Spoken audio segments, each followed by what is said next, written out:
46 and 47-47 for the winner by majority decision, and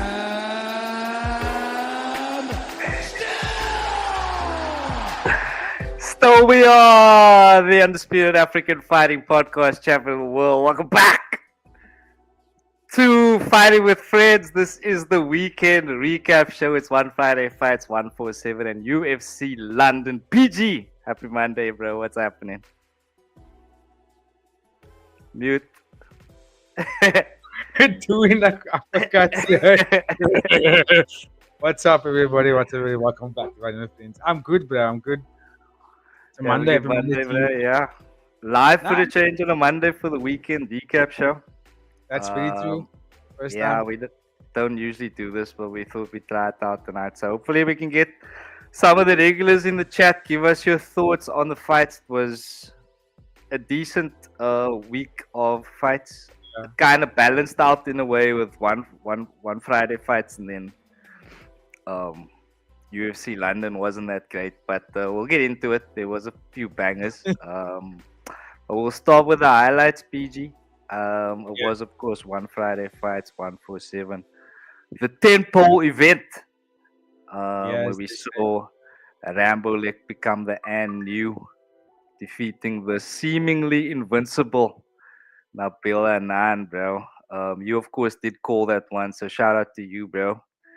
Rambolek Anane. But, of course, we'll start at the top of the card where we saw Nongo Ama get starched in the very first round against Asadullah Mangazaliev. Yep. Mangazaliev, of course, missing hydration, and then later on we found out that he missed weight as well, I believe. It was broken to us on stream by DSPV, so shout out to our boy DSPV. Real bad, man. But yeah, PG, without any further ado, bro. I mean, like I said, it was a first round KO, but what can you tell us about this one, bro? Yeah, it looked like it was just a formality for Iman Ghazaliev, right? Like it was just going to be another walk in the park for him or another day in the office kind of thing. But Nongo was doing okay. Look, it was always going to be one of those fights where it was going to be an uphill battle for him. Like, was he going to be able to actually get the fight, right? And I kind of felt that there was something there for Nongo, and he was doing okay. Look, being overweight by 4 pounds, yes, it makes a big difference. Being that tall, 5'11" division, yes, it makes a big difference. He had all the advantages to beat Nongo, right? But Nongo did a good job with body kicks. He did a good job with timing it. He just could never really settle in the pocket enough to land big shots with the hands. Iman Ghazaliev's defense and movement was just way too epic. The axe kicks, the occupying of the body with the kicks and the stabbing front kicks. Nongo had a difficult time dealing with that. And look, I thought it was at least going to go to like the second round. Maybe a second or third. I'm hoping for like a later round, but Iman Ghazaliev never went there. And when he did start using his hands and found his range, beautiful 3-piece combination, like in the pocket, tight head, body, head, and it was devastating to watch because Nongo, the impact of that knockout looked insane. I mean, the man's body went stiff, like he was stiff, and his hands were like shaking. I was like, oh my gosh, this man looks out of it. Look, I'm feeling kind of bittersweet because I like a talented fighter like Iman Ghazaliev. Is super talented, but it's so difficult to get behind the fighter when, for me, there's asterisks next to the person's name, right? So like there's multiple weight misses. It's a constant figure in his career in one championship. The man does have difficulty making the flyweight division. It comes into that conversation of okay, but then maybe he's essentially trying to then weight bully. You know, like being the bigger guy. Let's see if you can make that weight. Let's push you to making that weight, and you can dominate that division easy. And that's kind of what they're hoping for. But I feel that the weight cut's gonna catch up to him eventually, even more. He's getting older, which means he's gonna put in a more density into his body. He's gonna have to probably consider maybe going upper weight to bantamweight, especially now considering that Nabil and Diakai have lost. Maybe they're gonna go up featherweight. Who knows? But yeah, great performance. But unfortunately, he can't get the belt now. So it makes it a bit of a sticky situation for what to do for one next in this division, right? Rodtank is still technically in this division. He can still fight for the title, but he's obviously got another fight with Takeru first. Yeah, I want to feel better about the performance. I'm not gonna lie. I want to feel better about the result, but I just can't because of that. can see that. Listen, waiting, it's a big damper on it. But I think nothing away from his performance. It was masterful. Yeah, it is very difficult to kind of completely celebrate it, like you said, because Yeah. of the weight drama. But yeah, it has. I mean, just echoing what you said, it has been a continuous kind of theme in his career. So Mm. yeah, I mean, I think he's going to move up. I did also hear about the Rotang fight possibly happening. He says that he's ready for it, but Mm. just again, man, it's so difficult to take anything he says seriously, especially in this Yeah. weight class. Because it's like, if you're not going to make the weight, bro, you shouldn't be fighting in the division. Simple as that. Yeah. And yeah, things have opened up for him. So yeah, PG, fully agree there, basically. Yeah. What about Nongo, bro? I mean, did you see the footage of Longo after the fight, bro? Like he was, Karaoke ball, bro. yeah, he was like, he dancing there. You think that man never? You would say he wasn't even in the fight the day before. I mean, the morning of that night. But he was. So realistically, I think he's probably still gonna be competitive. I think he's still very good for that division. I don't know if he can compete for a title again because now losing to a 22-year-old of that nature, that's in your division. There's still Asamson Otikov as well. It's like, pardon me, and it's like Kif Kulazada. Excuse me. That's a sign that he's probably thinking, okay, the upper echelon, the title contenders, the champion, that those guys, you know what I mean? Probably not gonna be able to compete with him, not anytime soon. Which means there's possibly no title in his future. I can't see him going down another division. It's a bit too much of a weight cut for him. But I do think that he can still be like a Sam A gatekeeper esque kind of fighter for that flyweight division. You know what I mean? Like now, for example, if Sudan Nick comes, and he's knocking on the door of a consistent run. He still doesn't have the contract. Okay, first contract fight, boom, with Nongo. Or you know what I mean? Something like that. He can be that guy. He can welcome those kind of dudes into the rankings. I feel if he still wants to compete because he still looks very fresh as a fighter. But at the same time, being knocked out like that makes you think, okay, yeah, what about my future? I don't know, bro. I'm sure you'll know what to do best. Me personally, I don't really want to see him fight at the top 5 range. I want to see him keep the top 5, top 10. Yeah, he did. It was quite a brutal knockout. The man was stiff as an ironing board there, so very difficult to see out one. Final question from my side here, PG. If that Imam Ghazaliev Rotang fight does take place, bro, how do you think that one plays out? Well, firstly, they both need to beat the scale. I think that's Yeah. important because that's something that they both are consistent losing at. You know, they seem to be unbeatable in the ring, but scale always seems to beat them. But if that fight does take place, it's a big question, right? Because Imam Ghazaliev, everyone he's been hitting outside of Muhammad Tawfiq is knocked out. Rotang, I've never seen him knocked out. We've seen him dropped once by Super Leg. We've never seen him knocked out before.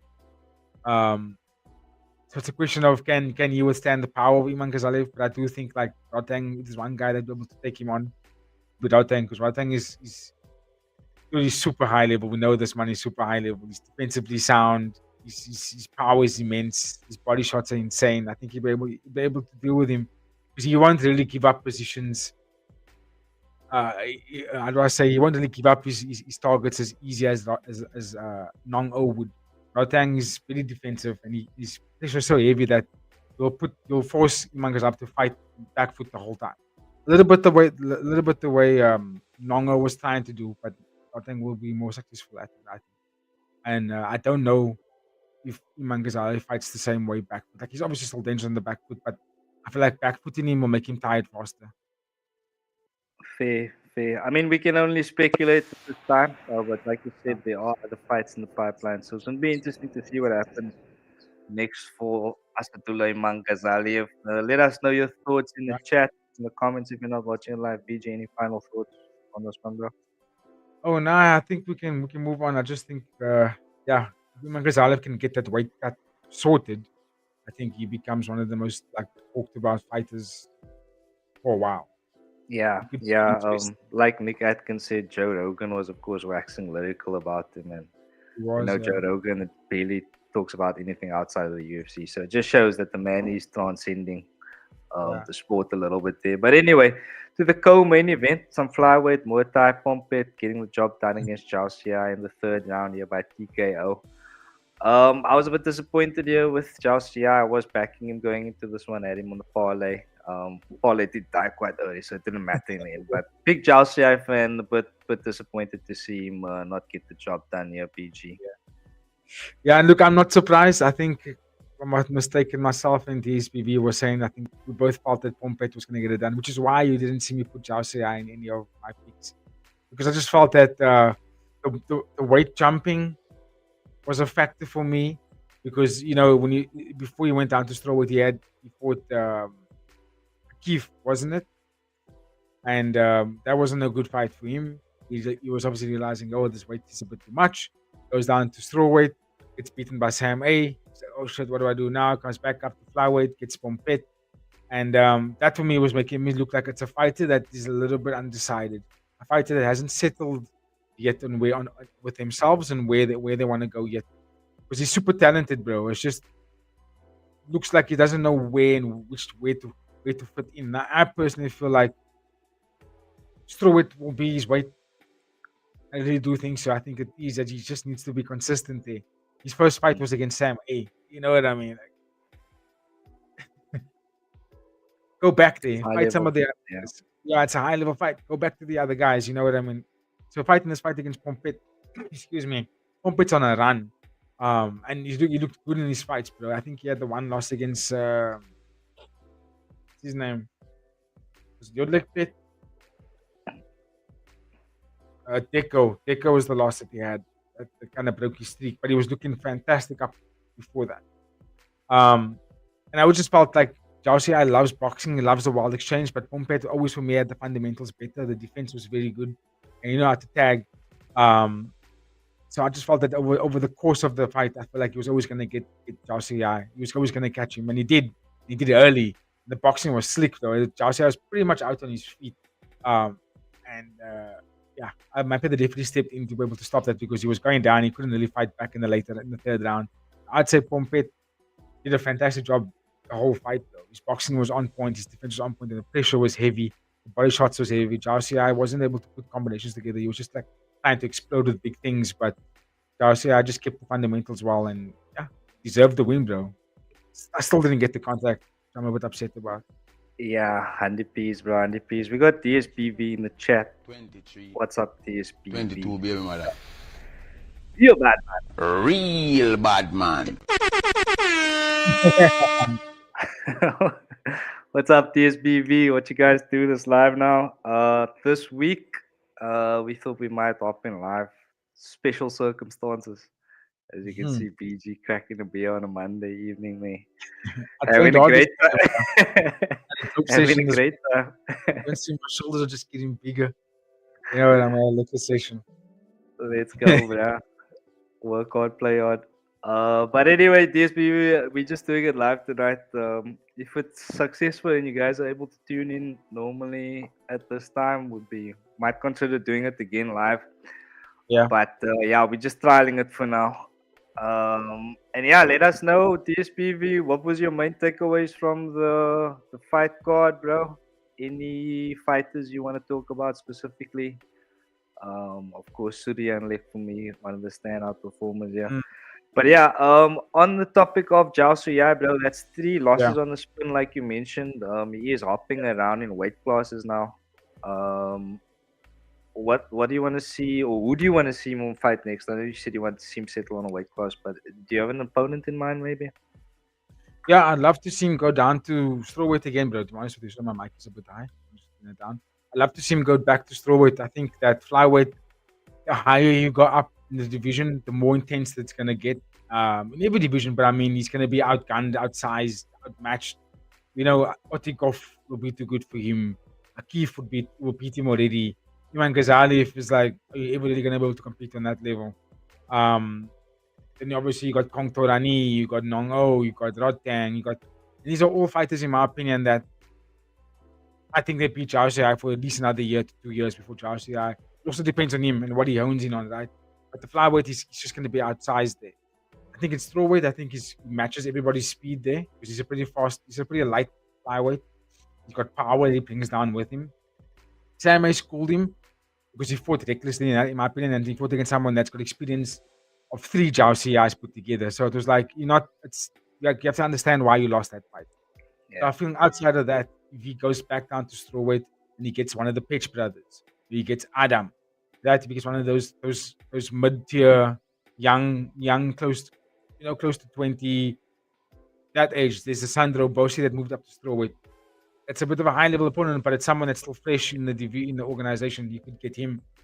I feel like there's a lot of tune-up fights that he can take on, in my opinion, that are tune-up in the sense that he should be beating him, but it's actually fighters that would give him a tough fight anyway. You know what I mean? So, but I feel like his bold, his style, his speed, we will be well suited in the strawweight division than in flyweight. I think flyweight is too many kills. Suryan Lek, Gregory Tom, bro, you mad? Like, and the more I'm thinking about flyweight division, I'm just thinking about these are Beko. They will walk through Zhao CI. They will walk through him. Yeah. Yeah. Fair point. Pompet, like you mentioned, of course, not getting the contract at the end of this one. What more does the man have to do? And who do you want to see him fight next, bro? Compete. I mean, he Yeah. should have gotten that contract, in my opinion. I really should have gotten it, but if they're not going to give it to him now, I feel like mega fight would be Pompet versus Suryanek, Pompet versus Deco. Let's go, BG. Let us know, chat, your thoughts on Pompet's performance here. But all right, PG, if you got nothing else on this one, we'll move to the left meteorite, formerly known as Kulabdam, now known as Ratchasisan. He got the job done by knockout in the third round against Uze Ismail Jonov. And yeah, for me, the takeaway here, bruh, he's of course going under the new name now, Ratchasisan. Seemingly a more complete performance. He was always kind of looking for that left meteorite in previous fights, but it seemed like he was very comfortable to just let the finish kind of come to him this time and not really chase after it. BG, am I making any sense here, bro? 100%, bro. But that was something I was repeating quite consistently in the fight was that he looks different. When I kept saying, Okuladam is fighting a little bit differently. He looks like his movement is better. His footwork looks a little bit nicer. He always had a nice slip and rip on the back foot. But I felt like what made him look a bit better to me that he was targeting inside low kicks. His area was quite hectic. He was movement very pressure heavy, but Kulabdam was definitely, Ratchasisan was very inside low kick heavy. Tagged him with elbows on the inside, body shot heavy. So he wasn't always looking for the left meteorite. He was also hitting the right liver shots. He mixed up his targets really well, and especially when he put Uzair in the clinch with the knees, Uzair didn't like that. And especially when after he hit a nice left liver shot, he noticed, okay, you don't like that liver shot. I'm going to put you in the knee. I'm in the clinch. I'm going to knee you the whole time. And yeah, as the fight was wearing on, you could see after the first round, Uzair was kind of tapering off dramatically. I feel like that was also because of Kulabdam's target choices. The inside low kick and body shots was very, very much what was taking the gas thing out. Round 2, we walked him down and pretty much almost had him out today in the second round. Third round, Ratchasisan again, targeting the body. And I think there was a moment where they separated them. And I wasn't sure if it was a tip or it was a left shot, but he was on the way out from an exchange. His head just goes down, and I thought to myself, yeah, that's Kulabdam, bro. The power was there, but I think what was more impressive about him was the fact that he didn't just look so stiff and boxing heavy. He was mixing up targets. He was moving it fantastically. He used the clinch. He used his low kicks. I thought, okay, finally an evolution to his style. So I'm happy. I forget that he's only 27 years old, which is surprising to me because the man looks at least 30. So I'm quite happy, bro. Nicely done, BG. We got DSPV in the chat. I think Kulabdam looked great. There was a moment in that fight where you just saw him turn over, like, okay, enough for this time. Yeah. Enough for this time to finish this guy. Let's go. I think it was second round. He just turned up. He's like, all right, now I'm going to beat you up. Yeah, no, it was a very complete performance for me, bro. Any idea what's next for Ratchasisan, aka Kulabdam? Bantamweight Muay Thai. So we just got a new champion in the division. He beat Lobo, right? I had that fight already. That is record, yeah. Maybe a run back with PTT. Sheesh, PTT is looking for a fight. He, You of know, course, was also on this card, but we'll talk about him a little bit later. So yeah, possibly run it back with PTT might be a good one for yeah, him to get back there. Um, I mean, that was one of his only losses, eh? yeah, in a long time. Yeah, I mean, and other than that, he lost to Nabil and Nongo, yeah. So Yeah. just shows how high level this guy is. So yeah, I'd be happy to let him try and get that one back against PTT. PTT. Excuse me. Yeah. But Yeah, anyway, let us know your thoughts, chat, PG. no, sorry, I was just gonna add. It's just because yeah, Wadapun. I forgot about Wadapun. Wadapun's also on a massive run right now. And I don't know if DSPV is he contracted. I'm not sure because if he isn't, it would make for a good fight. Wadapun get Club Dam just to get that contract right. But I would love to see Club Dam running back with PTT. I think he can beat him. Because Wadapun's a very good shout. What about him? What about Fair him? play. Fair play. Give thanks for the chat, DSPV. Yeah, 100%. What do you think? What do you think about Uzair Ismail Jonah, bro? What were your thoughts on his performance?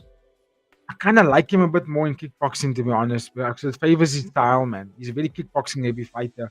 You watch how he moves. He's got that bounce.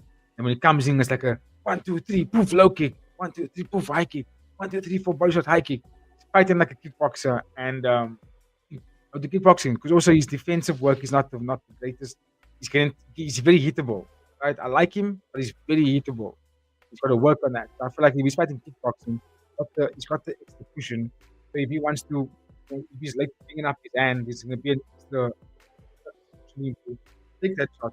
It was like the Muay Thai in RWS or Channel 7 with the big glove. I think that might suit him a little bit better. Thanks, BG. Your mic was dipping a little bit there, but I'm not sure if it's because of the combinations that you're throwing there. I But moved yeah, too far back. I was like, oh, yeah. yeah, I think it's that head movement you say. His BB Uzair needs to make weight for once. Shit. Oh, did he must wait for this fight? Yeah, Oh yeah, there's another one. So, any other thoughts on this one, bro? Because I'm nah, very excited to get to the next one as you can we imagine. can move, bro. We can move. The people's main event. We saw the unlocking of a new mythical fighter. It is, of course, one leg, Southpaw Suryan Lek. Let's He go. came back to get the job done against Gregor Tomia. This was, I mean, I'm struggling to find the words to explain what this performance was like, ladies and gentlemen. This was the most gangster shit you will ever see in your life, ever. That's the best way I can describe it, honestly. It was a superhuman effort. It lived up to the billing. I think Suryan Lek is worth the entry fee alone, and if possible, I would like to have him injected directly into my veins. Suryan Lek, amazing, bro. I just don't have enough. Come on, camera, bro. They just not enough Yeah. words to describe this performance, bro. PG, absolutely amazing stuff. What can you tell us? Yeah. Oh, before I get into it, I just want to get the negative thing out of the way here. I think the only negative thing for me is that he didn't get a contract. And I think he Yeah. probably had to be the contracted fighter first before doing so. But I feel like he has done that already, which is a little bit upsetting because he's got now 11 bonuses, in one championship. That's already $110,000.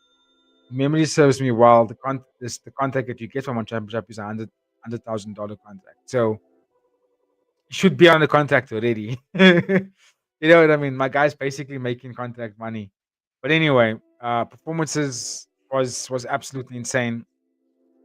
I thought Gregor Tom fought well. I'm not gonna sugarcoat this and make it sound like it was all sweet and lick. Gregor Tom executed the plan almost perfectly, almost perfect. It just got away from him when he got to the third round because he was like, "What the fuck is coming after me here? Why is Siranek doing this? What is he? how is he able to do what he's doing? And you could see it was getting into his head of like, what on earth do I have to do about this, right? Because dude, for 2 rounds, he was basically pieced up Sudan leg. He targeted the leg. He fought at his range. The distance was good. The tips were good. The elbows were fantastic. He knew which range to keep the fight in to make him win. Now, okay, did he expect to take the leg out? Maybe not, but I mean, he basically, once he took his leg away from him, he ran with it, right? He was like, okay, I'm going to target your leg now all the time. He even targeted the back leg. He forced Cyranic to jump on defense because he had no other way to defend those kicks. But then you get Cyranic doing something that you literally only see written in a Hollywood movie. Facts. The way he fought this fight was something that you literally only see in film. And it blows my mind how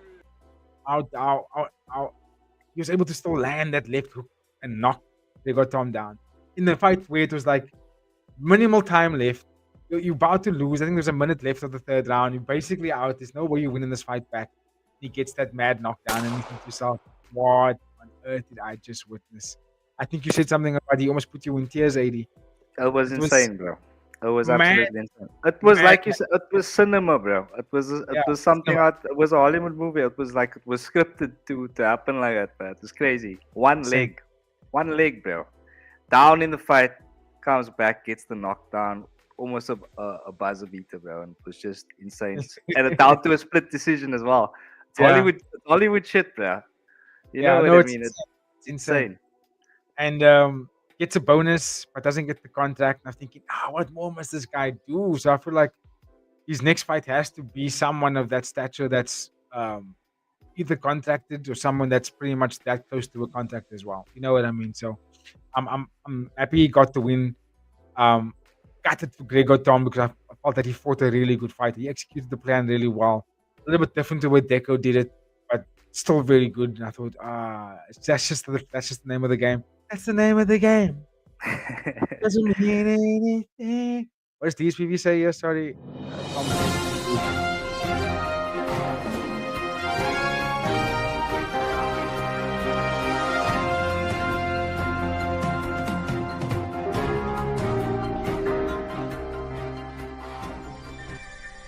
DSBV's favorite fighter, officially Suryan Lek, ladies and gentlemen. As you can see, Okay. DSBV has officially named Suryan Lek his favorite fighter after Wow. Friday Night 24/7. Wow. Breaking news! You heard it here first, ladies and gentlemen. Wow. That's big news, bro. That's big news. I mean, I don't blame him, right? He's pretty much the fans' favorite fighter in the Friday Fight Squad. What does he say? Tom proved to me that he was never going to win this fight no matter what he did. Yeah, because he was basically a minute away of cruising to a victory, bro, and he still gets almost finished. But like you said, DSPV Surenek never loses to the runs at the time, and if he doesn't have the time, he's gonna catch you. Yeah, So, yeah. yeah, amazing performance. I like there was I don't know. I'm still trying to find the superlatives to describe this performance. It was amazing, bro. Absolutely amazing. Is it ever going to be repeated? Something like that? You're gonna have to wait a long time to see something like that happening again. And if You you know, haven't seen it, watch it back.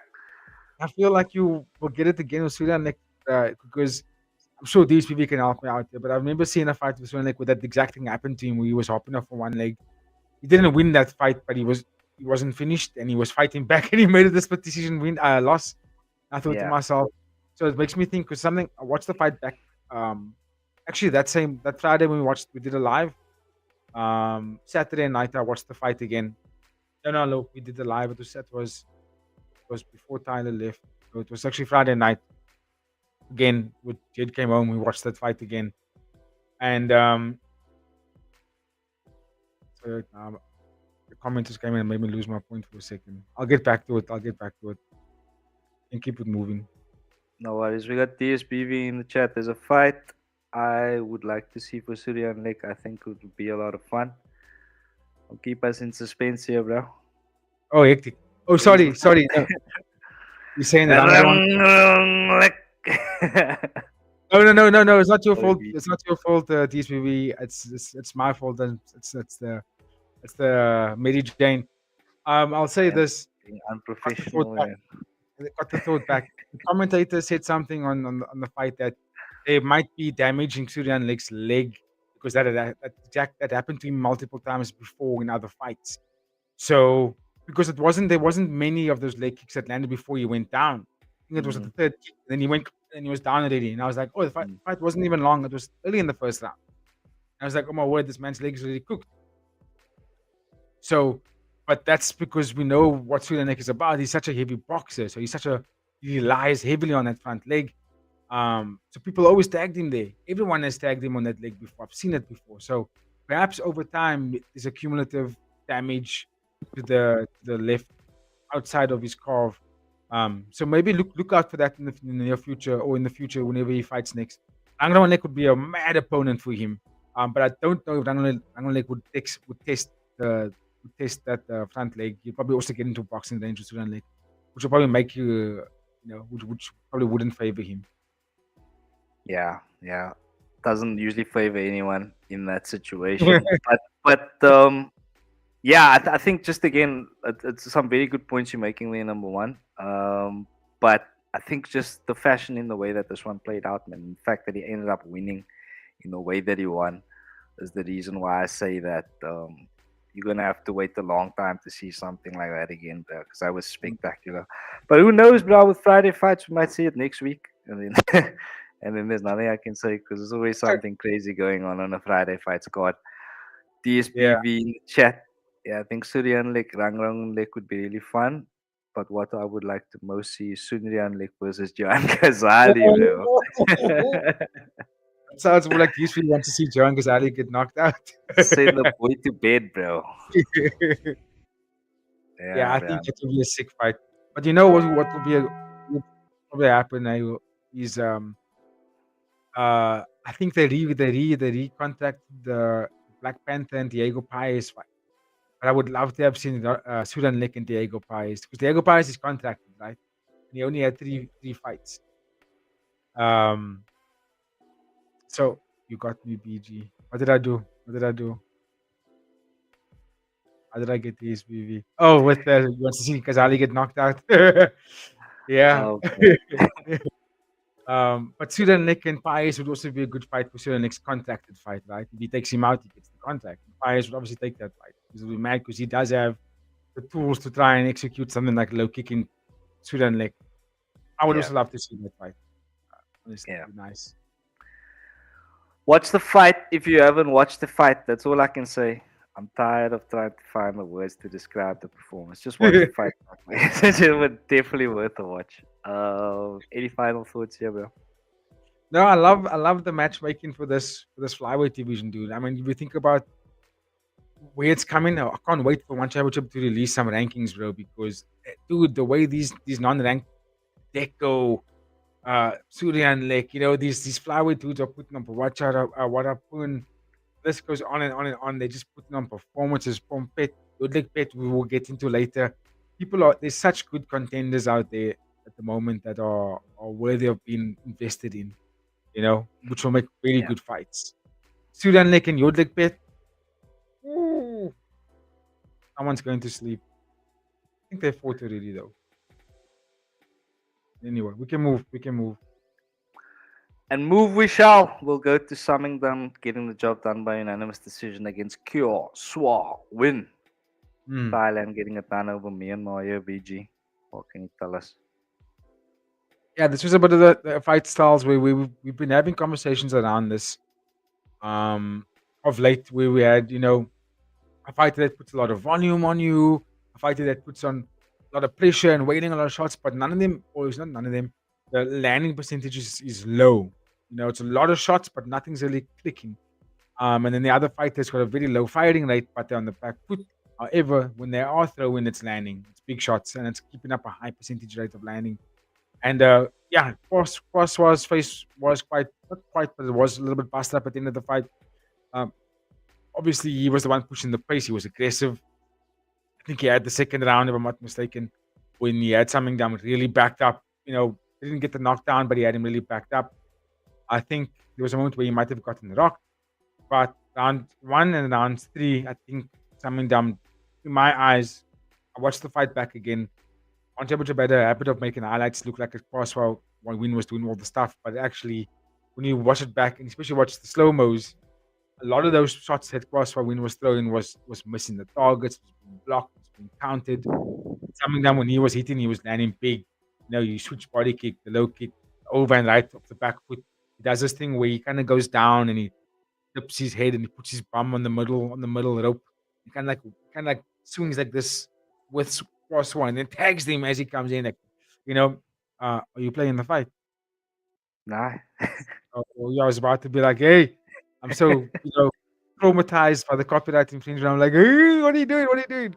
Anyway, yeah, I think this is a severe case of the back foot striker outstruck the high volume forward pressure striker, which is mad because obviously the volume came across the win, but just wasn't able to land the big shot, wasn't able to land enough shots, and he was getting counted quite a lot in the fight. So I'm surprised because they didn't even put the highlights on the website.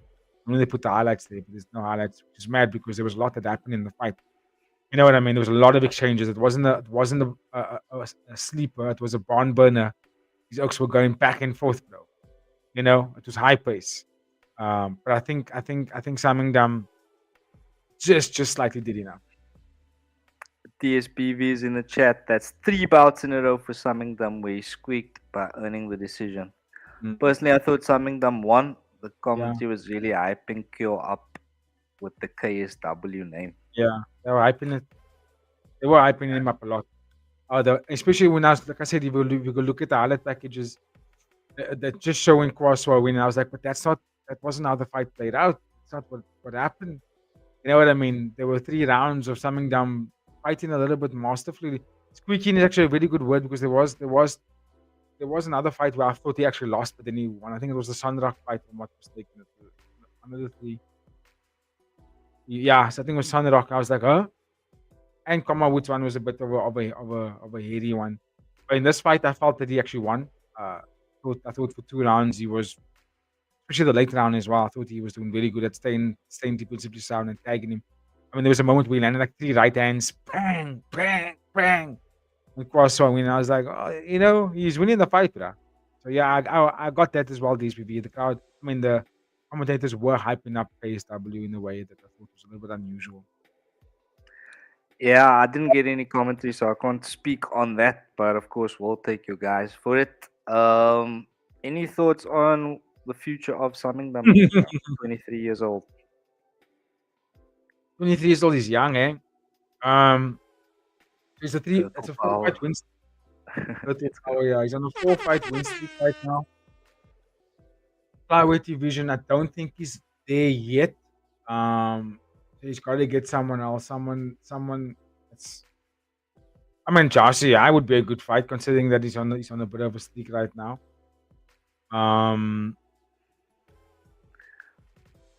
Who just lost now? King Sang Lek is another guy you could go up against. You probably would get someone like that. I don't think won his championship. He's pushing him that heavily. You know what I mean? So he's probably gonna get another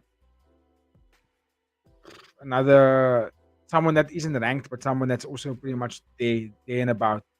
Rematch with Sunrock. Yeah, there we go. I thought he lost that fight. I thought he lost to Sunrock. I'm not gonna lie. I'm not opposed to that rematch, DSPV. Especially considering that the fight was a questionable win, right? The fans weren't all in agreement. Like Nick Atkins said, when the fights are not that close, or there's like a robbery, or there's a big question around the win, they would run it back. I'm sure Sunrock would want to run that fight back. Fair play, guys. Any other thoughts here before we move, bro? Look, I'm gonna say it now. I am a big fan of Turtle Power. I like it. I kind of dig this vibe when I saw him with that Turtle Power look. I was like, oh, who's this dude? He looks fun. He looks really fun. I think that which fight it was. It might have been when he fought against Sexan Vertex. Yeah, I kind of got behind him then. Fair play, BG. Yeah. No, I was gonna say that's my thoughts. Of course, for a win, I feel like we're gonna see him back soon, bro. I feel like one championship is kind of like he's kind of getting the Chow 3 privilege. You know, the Chow 3 white privilege. He's trying to get in that for me. I'm sure we're gonna see him soon. Fair play. We'll move to Deco versus Alvin Kazumovi. You Kazumovi. see it? Hold on, DSPV saying actually Sunrak fights Friday versus the one Nick. Yeah, I saw that, bro. So maybe the winner. Oh, it would be mad. That would be mad. You probably get the winner there. You're right. That's still a sick fight though. Sunrak and Dead One Nick. Battle of the snipers. Let's see. Here we go, bro. Is that this Friday? Yeah. Okay, nice one. We'll of course be live for that, ladies and gentlemen. Be sure to stay tuned. Click the bell icon, like the stream, please, everybody. Subscribe if you have any of all those good things. But then we'll go to Deco getting the job done in the first round against Alvin Kazumovi. Wasn't Not too even a much we fight. can say here. Yeah. Yeah. It wasn't even a fight. It was like the SPV said. And actually, what's his name? Not the SPV. Sorry. It was, but the SPV did call this fight. He said Deco was gonna get the finish in the first round. But more specifically, Rory called exactly what he was gonna do, and he did it. When he said he's Yeah. gonna get him in the clinch, and he's gonna throw an elbow from the clinch, almost like he's blocking, but then throwing it in that moment. He's gonna catch him with some of those things that's not traditionally thrown in the kickboxing fight. And when it happened, I was like, oh my word! I remember on stream, I just like erupted, thinking, oh my word, Rory, this is exactly what he said was gonna happen. Yeah. How mad is it? Called the exact playbook. Mateko, dude, say no more. I want to see this kid fight frequently. What a top talent. Top talent. Deadly in there. The way he clinched him with the first knockdown was from a knee. Like he just started, kept him with the left hand, put him in the knee. In the clinch, puts him down. Thinking to myself, what the hell, what's going on here, bro? And then they swing for a little bit, puts him in the clinch, catches him with that elbow. And I mean, the way Alvin looked when the elbow hit him, right? You could see his eyes was like, no one trained me this before. I've never seen that before, kind of thing. You know what I mean? You're just not prepared to get up. The referee still counted to 9. I was like, why are you counting to 9, bro? The man's not making it. Yeah. Just say the fight's over. You counted to 9 here. It's weird. But anyway, Deco just looks absolutely insane. I want to see him fight. More. Honestly. DSPV's in the chat once again. Shout out to DSPV. Reminded me of Konklai versus Muhammad Habibpour. Muay Thai versus kickboxer, not even close, worlds apart. Yeah. I think he dropped him with the first shot of the fight, right? That first punch was it that fight? Somebody threw the first no. left stick of the fight and he put him down. Was that Pakon? Yeah, I think Pakon. Was it this fight? Sorry, nah. I'm just looking at the highlights quickly. No, I don't think it was. I'm sure it was Pakon, man. That might have been, yeah. Yeah, he just started. Hit him with the left hook. And yeah. That was Pakon, yeah. Yes. Yep. Yeah, now actually, is it Konklai fight? Konklai? No. Sorry, I'm thinking of someone else. Yeah, nah, exactly the same. And I agree with you, DSPV. It's just there's so many weapons that these guys are not able to deal with kickboxers because they don't train that. So that's why he looked so confused when they went into the clinch. He just wasn't sure what the hell was happening. Just mad to see because when I was looking at Alvin, I don't think it was RWS, but I watched him in Big Gloves. I was like, he's very creative. He looks like he can, he dance around there. He's got good switching of stances, boxing is sharp. But my bro, Deco just looked like light years ahead of him. It's not even close. Yeah, I mean, it didn't last long either. Any final words on Deco here before we move in terms of future or anything like that? He's on what streak is he on now? He's on a 3-fight streak, right? But he's fought 2 opponents back to back already. I'd love to see him get someone a little bit more high level, or someone that can get him closer to the contract. I'm not too sure who would that be right now. Give us a name if you can, chat. Yeah, Yeah, Have a dude, you look. know, Maybe Suryan Lake. they 1-1, eh? They Yeah. 1-1. It would be a Let mad him fight Suryan Lake for the trilogy, bro. winner gets the contract. Why not? Yo! Shout 3. I thought Charlie in the live now. You're gonna bring him up on screen the way you shouted. One day, bro. One day you'll work for us. DSBB Deco was Channel 7 champion, considered elite. I think someone more higher ranked than Suri, if I'm being honest. Give us a name there, DSBB. Give us a name. Plus, I want fun fights for Suri. You don't want Give us a name. You don't want Deco and Johan Ghazali since he's contracted. You know, that would also because I feel like Deco would smoke him. Deco is I'm impressed, dude. I really am impressed with this man. I think he would beat Johan Ghazali, and I saw that they announced Aslam John Otikov versus Jordan and Stupinan. I'm like, what the fuck they doing that for? Otikov. If it wasn't Asadullah versus Nongo, it would have been Otikov versus Nongo. Are you giving him Jordan? Not even Johan, who has more fights in the brand, because you're giving him Jordan. You know what I mean? Like, if you want someone worthy to fight against Aslam Otikov, here's Deco. He's right here, bro. He's smoking people. He's a high level, bro. He's a champion from Channel 7. You're giving him a young boy in Stupinan, who I like, but he's gonna get beat by Otikov. You know what I mean? And is Deco worthy of fighting someone that's highly ranked like Otikov? I'm gonna say it now. I'm gonna say yes. I'm gonna say yes. You know, I know that his fights he's only actually fought against 4 guys in total in one championship. In like how many fights? 6 fights. He's only fought 1, 2, 3, 4 guys in 6 fights. So he needs to go through more people. I get that. He needs to fight more fighters. But to be quite frank, Suryan Lake and Isanua are top fighters. Isanua is very young, but he's walking through fighters as well, like it's no tomorrow. You know what I mean? So, and Deco, I'd like to see Deco go up against someone of like a Aslam Janotikov level. I think that would be like for me, my brain, that's a matchmaker's dream for me. Like that's a fighter's fight. That's something I want to watch. Chatpayak, isn't Chatpayak strawweight? I think Chatpayak fights strawweight though. Yeah. Deco lost to Chatpayak a number of years ago.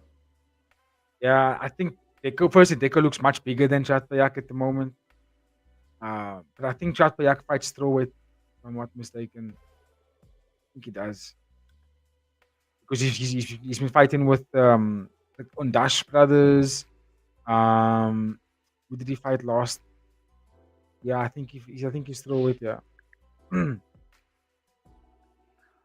Fair, any final words on this one, bro? We've still got some more chats coming. Yeah, you're right, he is. There you go. Yeah. Any other suggestions there, DSPV? Maybe worth talking about for Deco, yeah. We will move on in a second. I don't like that. That rematch for Pies and Black Panther. Because Black Panther isn't contracted. I think he'll beat Pies. But I think Deco's the guy to really be something. Is Black Panther not contracted? I don't think he is. So why was he fighting on a fight night card then against Pies?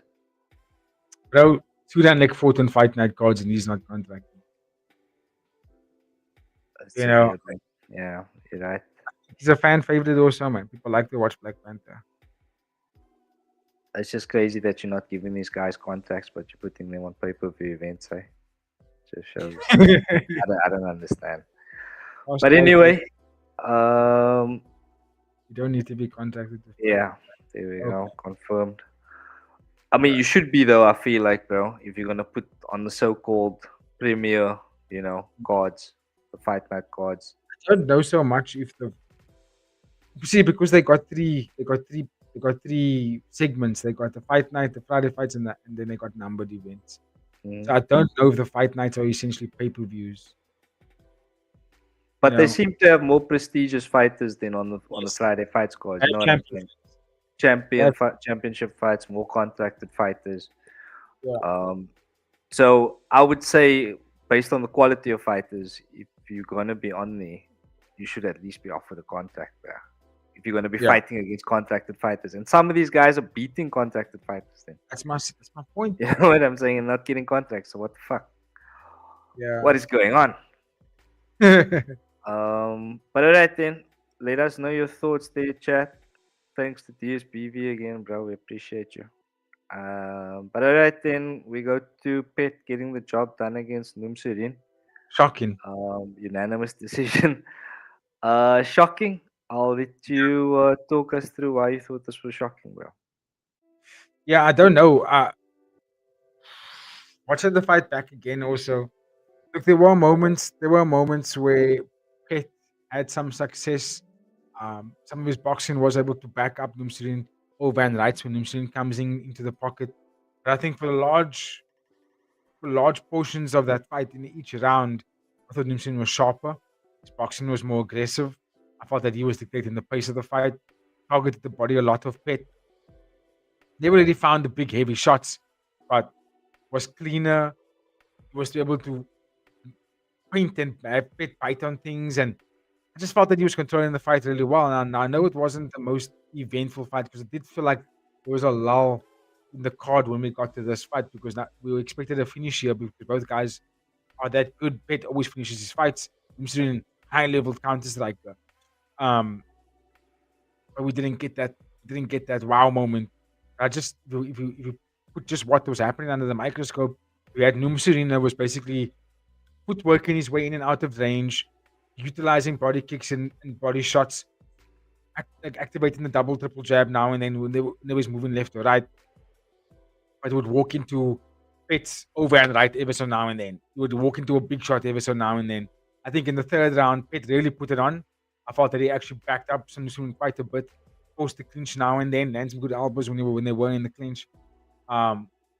Which kind of made it a bit tricky, but I would probably have gone split decision Numsurin if I really had to give because I did think that round 3 was a strong round for Pitt, but I felt round 1 and 2 was very good for Numsurin. Slightly Pitt made it a bit competitive in round 3. Like I said, he landed more of those overhand rights, but not enough for me to go, okay, I'm going to give you that round. You know, it may have been big shots, but they weren't enough because it didn't back up Numsurin. It didn't stop him from still painting and doing his thing and landing the landing more of the volume shots. But that's what you get, in optics. If you're not landing big, powerful shots and one guy lands the bigger shot, it's going to favor the judges because they would read as damaging blow. Yeah, I think there wasn't much more that you can really take from that fight.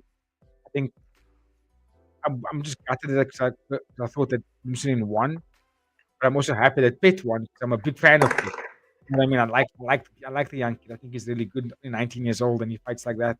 And he took out the guy that just fought for the title in his last fight. So that says a lot about where Pitt's at as well. Fun division, dude. Fun division. I think it looks really fun.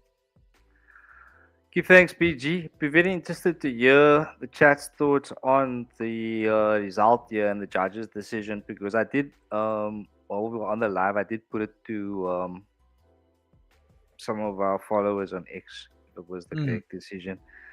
Shout out to our boy ESR Muay.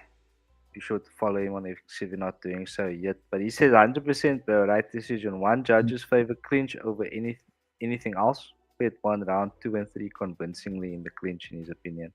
And he had a bet on Numsurin, so much cause for bias there. But he seems to think that it was the right decision. So I'd be very interested to hear everybody's thoughts on that one. DSBV, I don't know what your thoughts on the decision were. BG. No, I definitely give him round 3. I thought he had Numsurin hurt. He had him backed up. He had him on not skates, but he had him on defense for that third round for sure. That second round was like the swing round. It was a swing round. It was so close for me in that second one.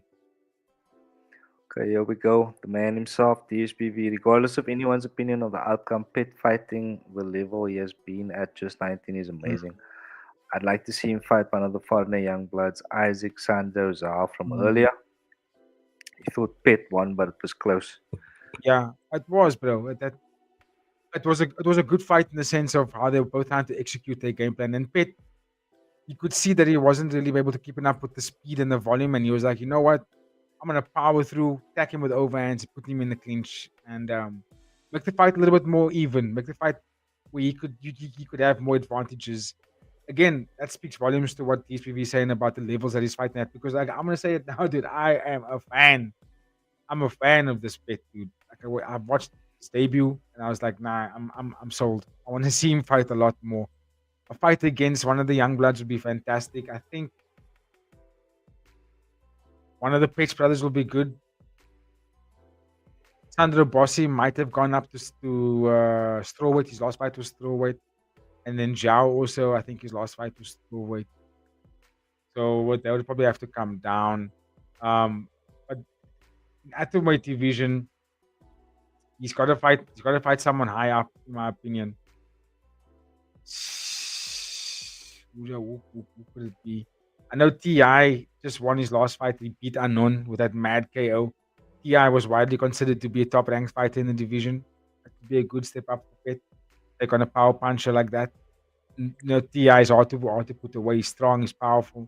And both guys got that powerful right hand. It would be a good fight. It would be a good test for him as well.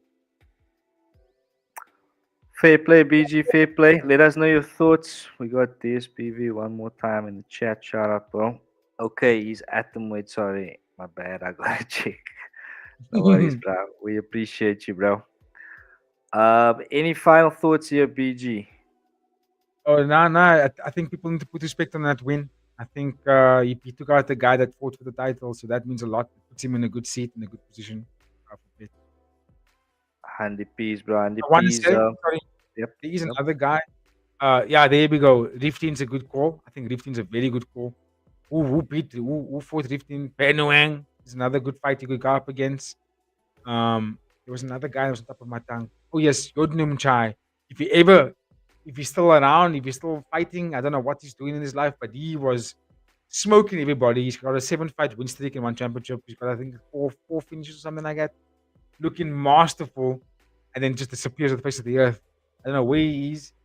Last I checked, before the rankings got removed, he was ranked number 3. I would love to see Yodnum Chai back, bro. That would be a very good fight. He's also very young. I think he's 22 or 23 years old. I think weight division is also very nicely stacked, but very young. It's a very young division. Fair play, Brian. Speaking of young, we had Nabil Anan's younger brother, Jonas Anan, coming up against Zhao Zengdong. We faded on Jonas Anan, getting the payout eventually. Yeah, the boys going into the event were not completely convinced by his previous performances. I mean, he didn't do badly, but I did think it was the right decision at the end of the day Yeah. to make this Well, of one. course. There was a lot of knockdowns for Zhao. He had more knockdowns. Yeah. It was clear. It was a clear decision. Sorry, you were going. I interrupted you.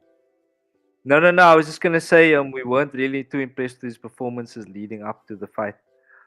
And you did, of course, call this one for Zhao to get the job done. So, yeah, bro, fair play once again. What can you tell us here about Jonas Anan, bro? I mean, he was, he's Nabil's younger brother. Both Anan brothers losing on the day.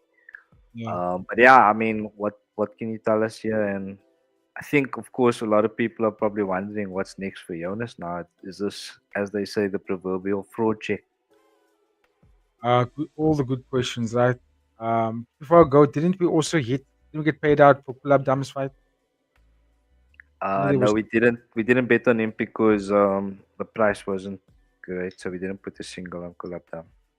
Oh, didn't we hit 2 singles on this card? We got Rambo, we got Zhao, yes. we missed Nongo. Okay. But Rambo was a good pay.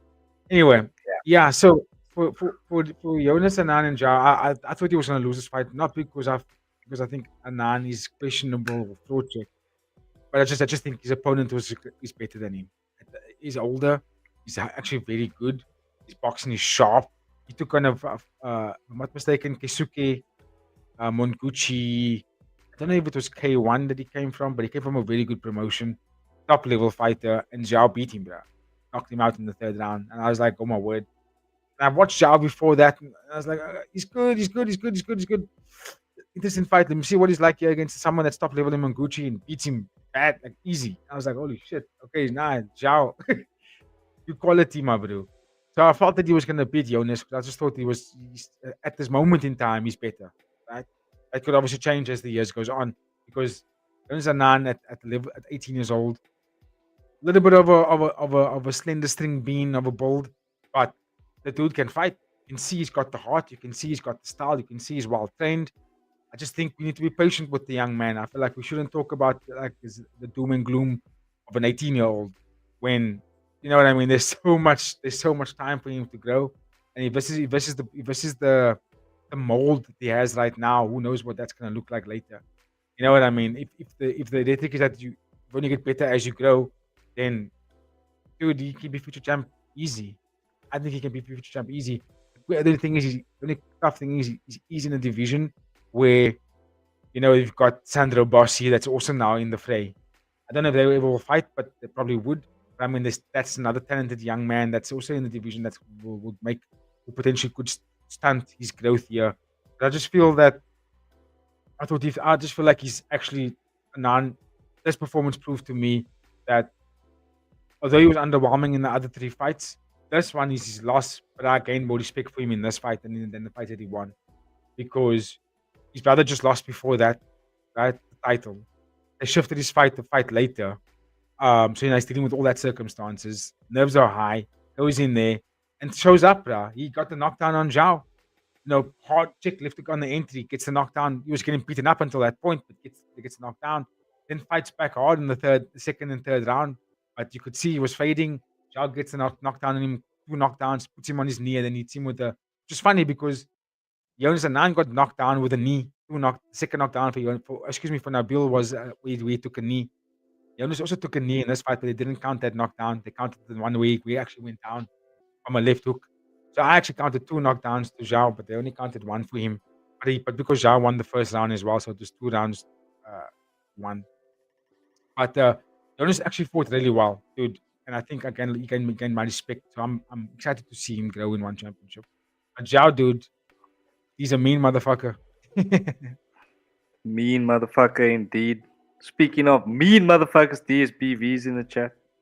Jonas will always be in a tough spot because people compare him to his bro, but it's not fair. He doesn't have the same frame. Nabil was on RWS at 18, but one is a much bigger stage worldwide. Right, again, more respect for him trying to rebound after the kid. Yeah. After the knockdown, sorry. Yeah.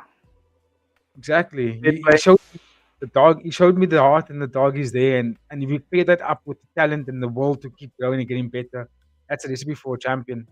I'm telling you now. Yeah. I would argue that if this was 5 rounds, he probably would have won this fight, I think, though, because he was coming on strong at the end of the fight. Like, when he really had to go for it, I thought that if the fight had gone another 2 rounds, he might have got the job done. Oh, Jonas. Yeah. Oh no. I feel like he was coming on strong. Like once he lost the knockdown, he kind of changed up a bit, and he really, like you said, he showed the dog. And I think if he had gone another 2 rounds, he might have had some success there. In the third round. That's weird. No, but the way he finished the fight, I'm talking about. Once he got knocked down. Back. Yeah. He fought back even though he got knocked down. Jonas also graduated high school like a week ago. Yeah, so we need to put that into context. It's crazy. Yeah. Absolutely crazy. The media's talking about him like he's, we're fighting for years and it's like, championship level fights. And I'm like, hold on, Brad. Let's just hold on. He's a child. I mean, he was champion. He was a champion in other divisions, but but he's fighting other teenagers. You know what I mean? That should put it into context for you. Just finishing school, bro. What was I doing? But anyway, we can then move on. Narek Kachikyan coming up short against Yoga Teriyama. I Yeah. think Yoga was on our parlay, getting the job done here. Yeah. He was. Yeah, some good boxing if I remember from Yoga. Yeah. What can you tell us here, brother guy? Yeah, dude. Nerek Kachikian. He's also another guy like the other dude that fought against Deco, coming into the organization, big gloves, big deeps, big low kicks. That's kind of his style. Heavy kicker, keeps his hands up, or not really keeps his hands up, but I mean he's a heavy kicker. Boxing is quite heavy, but not the same kind of rate that as Ryoga. Not the same fighting rate as him. Doesn't use the kicks in the same fashion. Ryoga on a southpaw dude, probably some of the best kickboxing you're gonna see in this bantamweight division. They added Yuki Yoza last year. They added another bantamweight rise champion of Ryoga Teriyama, and also, in my opinion, just not on Yuki Yoza's level, but a close second. So what I'm trying to say is it's going to be another Japanese kickboxer in this division that's going to be making big names, making big calls. He's got the look. I like the vibe. I like the style. I like the energy. I like that he's not calling any shots just yet, but if he fights the way he fought in this fight consistently in one, dude, he's going to climb the ranks very quickly. Very, very quickly. Southpaw, the inside low kick, the body kick, that roundhouse deep to the sternum, just did everything masterful. The step back, left down the pipe, then tip to his left, coming up with the left straight again. He was just too masterful for Nerek. And when Nerek came on the pressure heavy, because he was fighting, he was throwing out them jabs. He was doing it really well in the first round. His movement was quite aggressive. He was actually fighting, but Yoga was just conditioning him the whole time with the low kick and the body kick. And then doing that, almost like stepping back a little bit, like forcing Nerek to come at him, and then slightly just ducks to his left, and then bang, catches him with the left every time. And dude, Nerek never really sort of what's what I'm looking for. He wasn't awake to it. He didn't catch on to it because he walked into it 3 times, and that's what knocked him down 3 times. I think the knee was a knee knockdown as well, if I'm not mistaken. But the finishing shot was that left straight, and I thought to myself, he tagged you with that in the first round consistently. I don't know how Nerek didn't change anything about it. He just walked into it again, and knockdown was there for us to see it. Yeah, I think Ruga is someone that we need to pay attention to, dude. I think one championship is probably banking on him to make waves again, like another addition to that division. Take out Pokemon One Samurai. Dude, I see him on the quad. he didn't take damage in this fight. That's the thing. So we could essentially see him on that fight card. He could go up against someone like there might be a bit too of a high level, but they probably won't give him Akamoto because it'll be what you call it, Japanese. But Wei Rui is on a two fight losing streak, I think. Oh, he beat Akamoto in his last fight. Was that Robbery as well? But I think Ryoga versus Demon Blade would be a fantastic fight. Southpaw versus Southpaw. They got a very similar style, but I think Ryoga is a little bit more devastating. I feel like that would be a fun kickboxing match to watch. Fair play, BG. Let us know, chat. Let us know. Let us know in the comments if you're not watching it live. The highlight and the headline maker was, of course, Rambolek. He got the job done here. What a performance. Amazing performance against a champion who seemed to be unbeatable. A lot of people were saying. Just before we continue, one is supposed to do one card in Japan a month. Yeah. To save some sports, so I would put him in the May card. Some spots, so I would put him on the May card. Yeah. Makes sense. Makes sense. But yeah, bro, Rambolek, you called it. We did, of course, put a single on Rambolek. And DSPV, I think. Yeah, I think actually all 3 of you guys, you, DSPV, and ESR, were all saying Rambos. I think if I remember, and not to throw any shade, but I think it was Nick who was saying that it's difficult to see Anane losing. I was in the same camp, to be honest. I think a lot of people were. So yeah, amazing performance here by the New. What can you tell us about this one, bro? Yeah, I watched the fight back again, literally again that same night when we did the live. And yeah, and look, I'm not gonna, it's not to toot my own horn. It's just like I'm sure TSPV and HR as well watch so much of these fights, studying the way these guys move and things and what they do. And watching Nabil, I just never felt that he was invincible. And it's not saying, oh, I don't know, and that no one's really unbeatable when it comes to combat sports, right?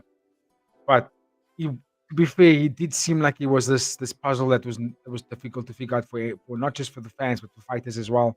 He was taking out top names: Kulab Dam, Lobo, not Nongo, what's this dude that he cup shot so badly, and Nahachi, who I think is fucking good, right? Yeah, made Super him leg. look average, bro. I mean, there was only Really, 2 rounds, but he made him look average, bro. you know what I mean? Same with Super League. Same with Super League. He makes you think, oh my word. And then he fights Wajima. And then for me, that's when I was like, all right, there's someone that exposed holes for me. Someone showed me something against this guy. You know what I mean? Okay, of course, Wajima is a much bigger dude. He's a solid 155er. And Mabil doesn't really fight that division. And it was kickboxing, right? And it was short notice replacement.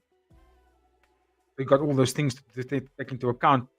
However, he was fresh. He wasn't hurt or anything. Nabil was fresh in that fight, but he fought that fight, and I realized Wajima exposed a lot of things in there. Wajima exposed that if you target inside low kick, outside low kick, you will force him to sort of not necessarily move so much. You force him to stay in a pocket with you, and now you can strike with him. If you focus on the left body shot a lot, keep your hands up, you will get him, and he will slow down, and he'll basically force. Then what's going to happen is he's going to try and wail on you. We if he wails on you, it's kind of that's where you kind of want Nabil because you want him to be up close because then you can tag him. Now you can hit him, and if you hit the body a lot, he's going to bring the targets down. You can get to the head. Rambolek, what he did in this fight was he didn't fight Nabil with volume for volume because he was probably going to get KO'd if he did that. So he fought the fight of back foot. But what's going to happen is when we get in tight, I'm going to crack over and right, or I'm going to body kick you hard. I'm going to outside kick or inside kick you the whole time. But I'm going to make sure that I'm going to get off more than you. And then to add to that, which was the winning method for him, was I'm never going to be stationary. You're going to back me up against the ropes. You might tag one, you might throw a 5-punch combination at me, but only one of those punches is going to land.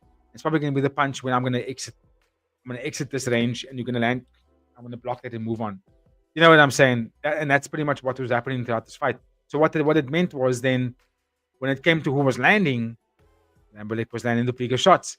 I used to add in those knockdowns, right? He forced Nabil to take a knee twice in this fight, dropped him twice. I think it was third and fourth. It was either the third or fourth. It was a fourth and fifth. No, it was fourth and fifth. So then you go, okay, if you wanted to bag if you only had won rounds 4 and 5, but it was the rounds that was 10-8 rounds. So therefore you get your champion. But I felt that even the rounds that Nabil was looking good in, which was the first 2 rounds, Rambolek still looked like he had the game plan working for him because he never really stayed in the pocket or in the range for Nabil to use that length. So the movement was key, target in the lower half was key, and timing your big shot when you needed it. Because Nabil was getting hasty. He was starting to get a little bit almost, what's the word I'm looking for? Not annoyed, but there was a little bit of frustration in his game. It was like, okay, I need to get this. He's moving so a lot, man. I need to get him. You know what I mean? So then he became aggressive and he was starting to put out a lot of combinations. But when he was getting aggressive, Rambolek just timed him right hand and attacked him with it. So we always knew Rambolek has got that power. Little Rambo's got a lot of power. And he didn't even have to use his left liver shot. He just timed him with the overhand right, low kick, body kick, deep kick, push kick, and then obviously the right body kick. So yeah, he refreshed those weapons the whole time and paired it up with very good movement, which kept him safe. Well done. Well done indeed, bro. And newly minted bantamweight Muay Thai champion of the world. So a few questions that we of course need to ask here. Of course, number 1 is who gets the next title shot, and number 2, what's next from Nabil? Possibly the same answer. What do you think, PG? I don't know. Hey, Nabil, they're in one championship. They will do immediate rematches. That's just how they go on. And also, these guys are so young. They'll be probably fight for another 5 times. But I feel like maybe Nabil would probably have to get someone else, and Rambolek would probably have to get someone else. Who's next in line for bantamweight? Like who's another top Muay Thai contender right now?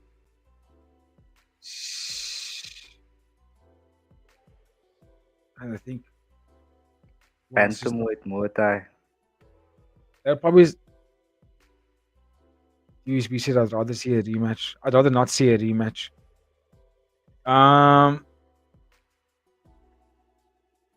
Who else would there be? I think on top of my head. You can't even get athlete rankings anymore, yeah, bro. Yeah, no, you can't. You can't. That's makes it so difficult. I think in due time, PTT was supposed to compete bantamweight, but he fought featherweight because of the late change. He was gonna get Hamza Rashid. I think I have to look at the names. I can't get it off the top of my head right now to think who else is there.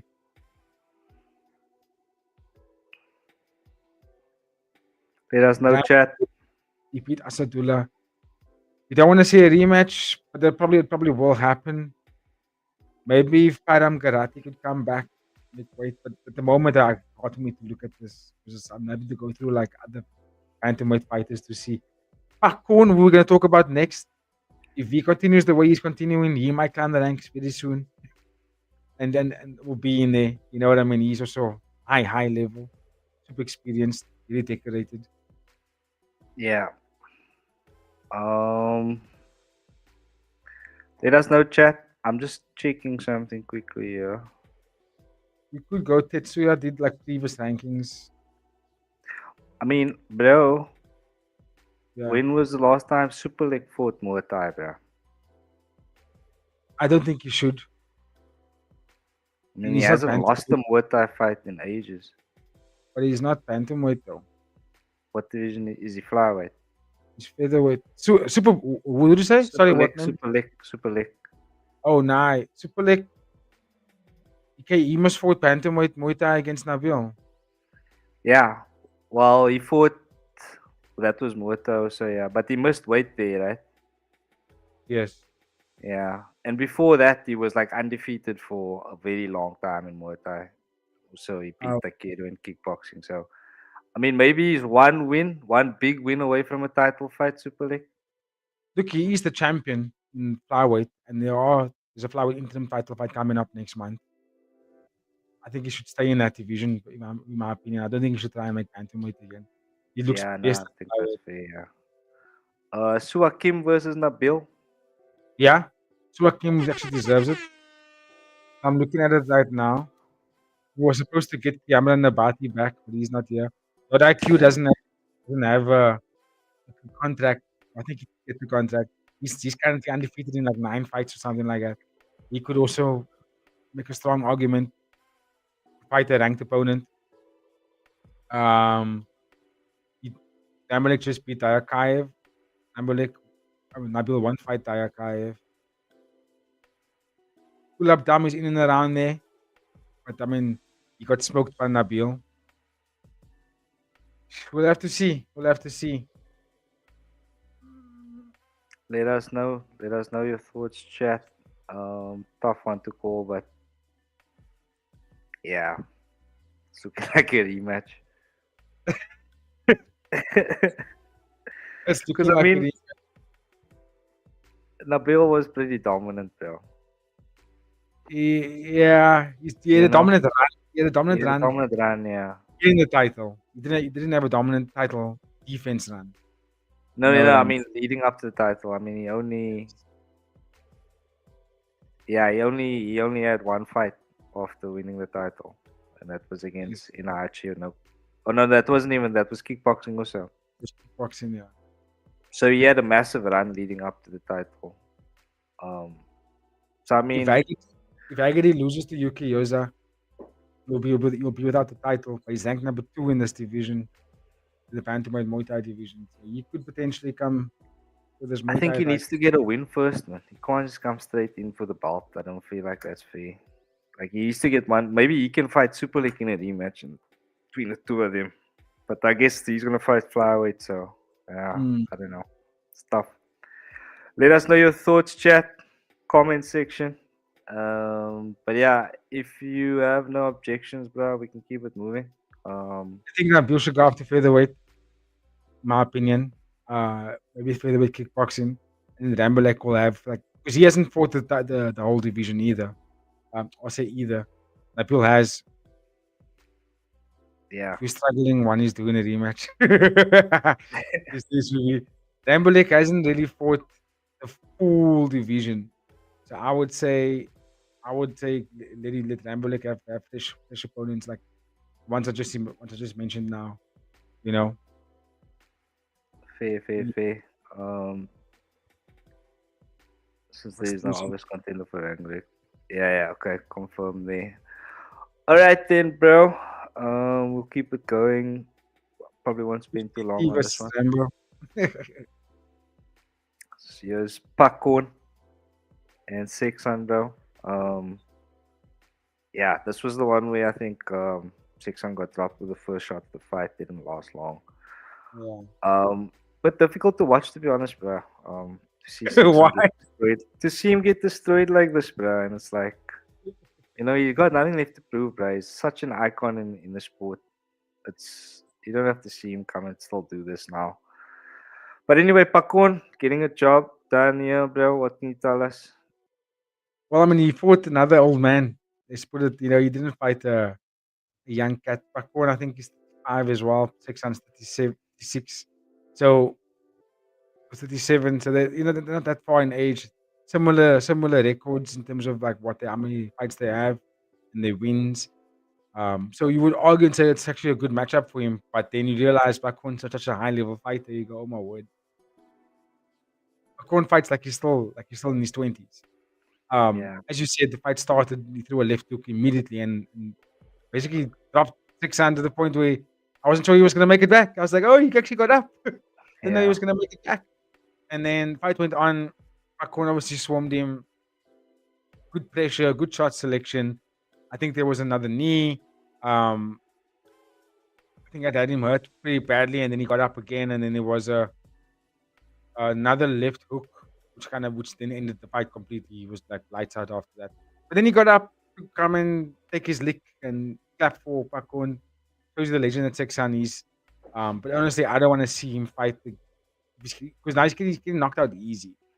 Now it's just he's getting also beat he's up on. easy. That's now 4 in a row, bro. 4 fights Yeah, slide now after that, and that's kind of the reason why I'm saying he needs to like consider now if he still wants to be doing this because that's 4 in a row. Like you said, there's not much of an age difference, but Pakon's, he won his previous fight. That's 2 in a row for him now. He's looking relatively good in mm, terms of like looking for a good fight next. But like yeah, 600 kind of on the other end of the spectrum for me. So yeah, mm. that's my thoughts. I don't know if you still wanna see Sexton go at it, but I think he's done enough. Maybe you can try going down in weight, but and see what that looks like as like a lost opportunity, a lost chance kind of thing. Yeah, But because like the bantamweight guys are massive dudes and they're good. And Pakon's not one of the big bantamweight guys because once you look at the division, once you get high up that division, the guys get bigger, get more intense. I mean, Nabil Rambolek are much bigger than him. You know what I mean? And I don't think Sixton's ever really gonna even crack that top 5, top 10. Um, and a win like this, that was a brutal KO. It's not often you see Sexton looking that rock. I mean, he's a man who yields to nobody. No one really puts him down that easy. And Pakun dispatched him like it was nothing. yeah, agreed. These BV saying I think they should just stick to veteran fights for Pakwan. More Wang Thai for me. Oh yeah, I'm not against that. That actually would be a fun fight. Even Pakun, if he doesn't get the veteran fights, he can get like your Sonna Sens. You can get your what's the other one's name? The other Belarus guy that got knocked out. Um,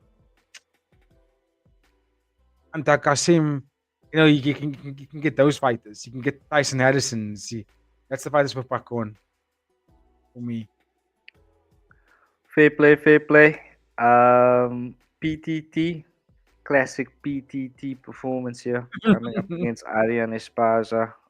Short notice, of course. Arian stepping in, taking this fight. Looking good as everybody does against PTT until they don't, which is exactly what happened here. PG. Yeah, now PTT. At the end. Sorry, let's make my light brighter. at the end of this fight, I'm not gonna lie, I left myself because I watched it back again, and I left myself going, I am no longer a PTT hater. I told myself I'm not a PTT hater anymore. I told myself I'm accepting what this man is all about. He's got a durability that is unmatched, and no one can figure it out. Don't know what it's all about. Why he's so tough. And going forward, he's actually fucking good, bruh. The man's he knows what he's doing. He's not just brainless zombie-like powerful dude. He's very intelligent in there. He knows exactly what he needs to do. Esparza got beaten because he wasn't not because he couldn't knock out his PTT, because he wasn't able to match the pace that PTT is putting on him. He wasn't able to keep up with the body shots. PTT was wearing on him, attacking him with elbows in tight, hitting the body really hard, chopped him with the right hand in the second round, just basically melting him with pressure and body shots, bro. And that for me is a man that knows what he needs to target. You know what I mean? He believes, okay, I'm stronger than you. I can take your shots, but he doesn't head on. I'm noticing now he's actually attacking the body a lot, which is why opponents just fall, dude. Why they just fail and they just collapse in the later rounds. I wanted now because it's a pattern I'm noticing now in all these fights. At round 2 and round 3, fighters just seem to collapse like they don't have legs anymore. I was thinking to myself, what is he doing that's causing this? He's not calf kicking the way Yuki Yosa does. Takeru. You know what I mean? He'll kick you, he'll low kick you, kicks you hard with low kicks, inside low kicks. He body kicks, his tips is really nice. He's got an ugly tip. Right? It's not like the way Takeru then throws like the way they throw their tips. But he does tip you with a similar kind of impact, right? It's intense. And then on top of that, obviously the pressure, bro. When he stays in the pocket with you, you kind of feel like you're going to be second best every time if you stay there. But I do think that you can get him. Esparza hit him with some good shots, which did make him slightly wobbled a little bit. But I feel like beating PTT, you have to kick him in the legs and kick him in the body. You have to stop him from walking firstly, and you have to take his breath out of him. Vintate. Gotta hit him in the stomach. You gotta take that breath away. You can't headhunt him, but that finish though was just the sickest part about the fight, because at the very end, or in the late third round, Esparza throws a Hail Mary spinning back elbow. And PTT sees it, bruh. He fucking sees it. And he's like, oh, okay. Whoop, spin on your spin. Bang. KOs Esparza. One of the best KOs you see on the fight card. Yeah, mad stuff. Again, we said cinema about Surya and Lek. But like that finish to the fight was very. In fact, this whole fight was also quite cinema because both guys were bloodied up. It was a wild, wild, wild fight. Late change for PTT. I think Hamza Rashid would have been a more difficult fight for PTT. To be honest, not throwing shade on Aryan Esparza. I think Esparza took this fight very, very short notice. I think Rashid got a style that's a nightmare for PTT. But that being said, no one's been able to beat PTT so far in one when it comes to that pressure. It's just something else. PG officially a PTT stan. Give thanks, bruh. And I can't- mean, we have. We hate him. You know what I mean? If we can't beat him, join him. I don't want to hate him, the guy, too much. His name did come up a little bit earlier on in the show when we're talking about what's next for a few fighters. But anything else you want to add in terms of the future here for PTT? And He's a also, wise- bro, Aryan Esparza, bro. Let's get him on the show. Oh yeah. Let's try and get this one on the show, especially after that mad fight. But I would be mad. I want to talk to him. I think I have him on Instagram. The reason why I brought up PTT, his name is because he does fight bantamweight, and the fight against Hamza Rashid was going to be a bantamweight fight. So, you know what I mean? If PTT keeps fighting like this, one's gonna give him a ranked opponent. They're gonna give him someone that's gonna get into a title shot in that bantamweight division. That's what I'm saying. PTT will do a good job. You already beat Kulab Dam. You know what I'm saying? So Yeah. who's next? Lobo? He will smoke Lobo, in my opinion. You'll stop him. You'll KO him in 2 rounds. Which is why I think it'll be a tricky fight for your Ramboleks. Nabil also. It'll be a wild fight to watch them fight. But I think they might even be saying training. Oh no, Jat Farm is not Nabil. That'll be a tricky fight for Nabil as well. Yeah, I think that'd be such a cool fight for Nabil PGT. Just stylistically, trying to get through that range. And he doesn't stop coming, bro. So it'll be very interesting to see how Nabil handles that. Yeah, Nabil boys don't fight. Exactly. I Okay. did see you with Mehdi. Makes sense. Hamza Rashid is taking a fight outside of one in July, so I'm curious what happened here. Mm-hmm. Mm-hmm. Interesting. Hamza Rashid, is he Moroccan or is he from Iran?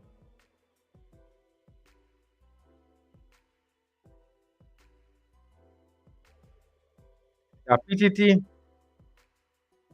was not really behind the style. He's Moroccan. Yeah, he's a problem, bro. Yeah, the more and more I watch it, I'm thinking to myself, there's something to this man's style. Because I'm like, he can't be following people like this every time. He's making all these fighters melt in the late rounds every time. Like, what am I missing here? Malatesta fucked him up, but still lost the fight. And I'm like, oh, how does he always get them? I mean, Abdulali beat him by a split decision. I don't remember that That's fight. because But Abdulali would fight the way Hamza Rashid fight. Exactly the same. Very similar style. It's kickboxing-esque nature. It's hit and move, hit and move. Hamza Rashid, for me, has the bigger gun than Abdulali. He's got the bigger, he can crack a little bit harder. Which is why I'm saying it'll be a nightmare fight for PT.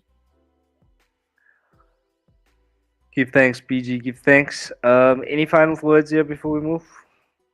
No, I think we can move. We still got UFC to get through as well. This is true. This is true. Yodlik Pet getting the job done against King Sang Lek in the third round. King Sang Lek winning the first two rounds, just needing to stay safe in the third, but was unable to do so. Crashing our parlay. Yeah. I mean, I don't know. Is there anything more to say than that? I'm just shaking my head here. I'm like, because now this is another thing I'm noticing with King Sang. Like, I've seen this happen to him before, where if he doesn't get the finish in the early rounds, then he loses. Like, they always get him in the third round. He gets so tired. In the third round, he just doesn't have any defense to stay away. We saw what his defense looks like. He doesn't move. He kind of goes into a shell and he just gets hit all the time. And again, big shout out goes out to Rory. Rory called this fight as well. He says, Yodlik Pet for the win. I think Yodlik Pet's going to catch him. Yodlik Pet, by the words of Rory, has an underrated low kick, an underrated inside body kick.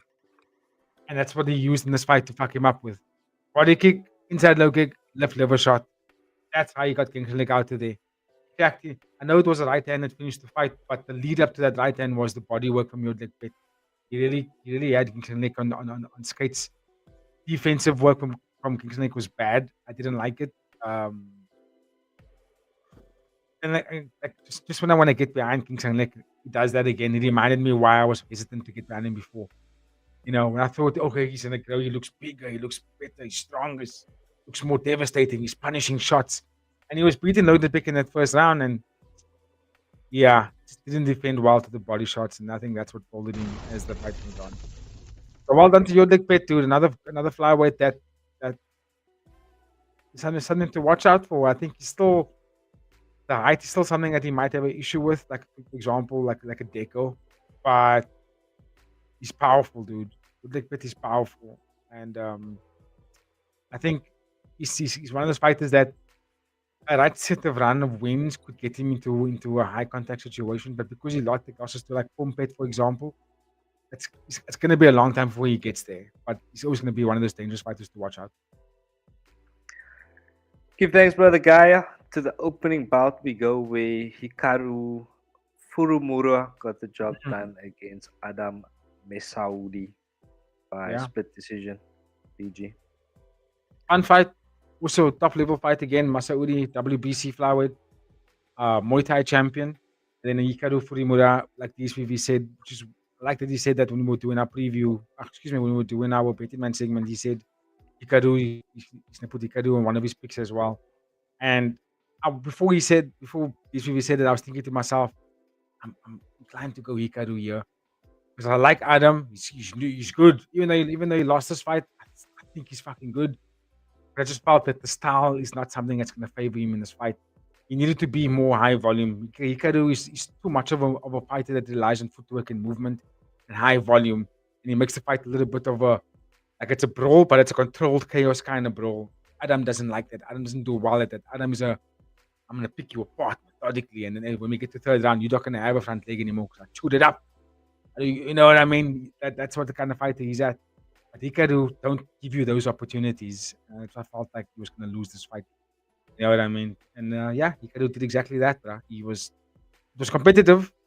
Because Adam made it very competitive, but I just felt like round 1 and round 3, Hikaru took control. Like he's won the first round, second round was a bit tricky.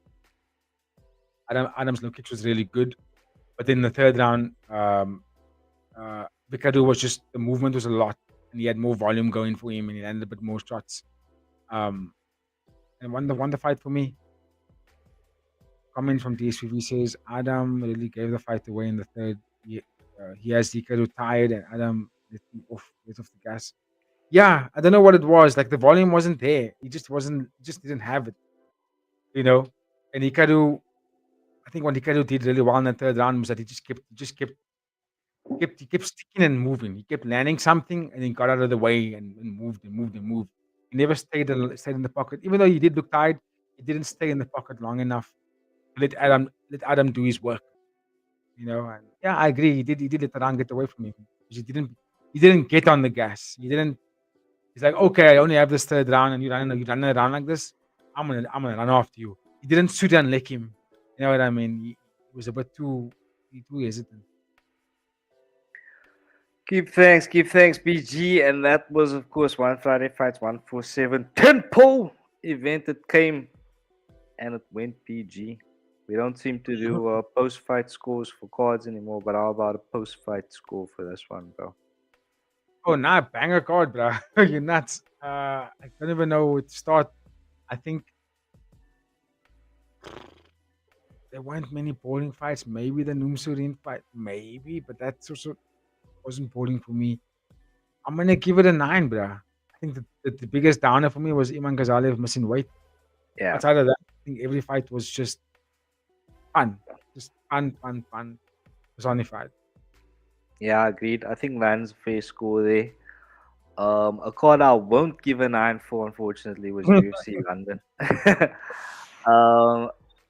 Yeah, the overall quality of the fight card wasn't great. I think that was the consensus amongst fight fans in general, from what I gathered on X. Especially coming off from Friday Fights card as big as this one, we were kind of hyped going into it. Underwhelmed a little bit. We did have a lot of talking points around the main event, though. Murph Evloev getting the job done against Lerone Murph. Unanimous decision. So we were talking about this before we went on air, BG, but I'll let you go through it first. Tell the people what you saw, and then we can get into a little discussion after. Okay, cool. Let's go, bro. So watching this fight the first time, I actually had Lerone Murphy winning because I counted rounds 1 and 3. I was like 1, 2, and 3. I thought he was doing a good job.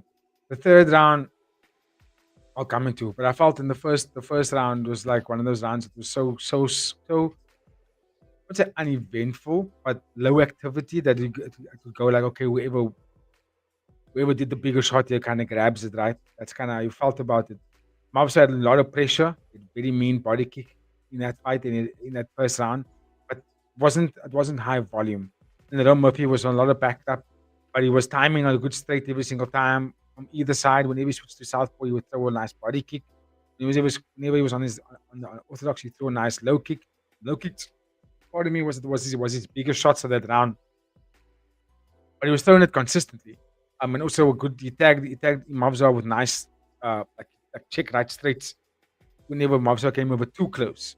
But that was like the round. So for me, it was like, okay, if I look at what was happening there, would I give it to her? I was like, okay, Mavzar had good pressure, but didn't throw enough. and Lerone was back getting backed up a lot, but was thrown a lot, getting backed up and landed a lot, especially the low kick. So I'll go with Lerone 10-9. Second round, all Lerone. I thought he did a fantastic job second round. He was really starting to put his combinations together, looked fabulous in that second round, especially when he switches stances so much. But Mavsar did a good job with switching stances as well, whenever Lerone switched with him, which made the fight competitive. But I think still Lerone had a little bit more to go in that second round in terms of his shots. And again, wasn't taken down. So it goes again 10-9. So I got Lerone up now 2 rounds. The third round was again the round where, similar to the first two, but I had Murphy again doing a lot more volume. But this is where it became tricky for the fans and for judges as well.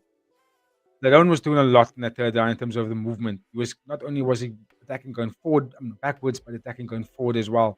I remember watching it back with Jed the second time, and that's what he was also noticing in that third round. He was really going forward in that third round. Up until the very last 14 seconds of that third round, Mobsar gets a burst and starts throwing heavy hands over and right cracks Murphy. Bang! Gets him backed up. To his left hand. Bang! Shoots a tiny little small takedown, and then Murphy kind of just pops up. Bang! Ball goes. Suddenly they give they gave the round to Mobsar for that moment. So I was like, on watching the first time, I was like, I'm going Lerone Murphy here because he won the third round. Yes, that last moment was a big moment for Mobsar, but it was 14 seconds. Yeah. So you can't ignore 4 minutes and 25 seconds. You just can't ignore it, right? You can't look at it and go, Murphy did nothing to warrant that he lost that round. You just can't. So that was my argument.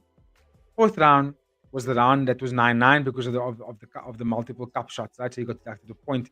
But I still think Mobsar won that fourth round without a shadow of a doubt. Like he dominated that fourth round. Murphy didn't stand a chance. And there was the round and Murphy popped his left deep. I remember he still said it in his corner. And before he even said it in his corner, remember AD, I was saying in the live stream, I was saying, why is Murphy grabbing his left bum cheek so much? Remember, I was like, he's putting his hand down a lot. He's grabbing it. And I was thinking to myself, I don't know why he's doing that.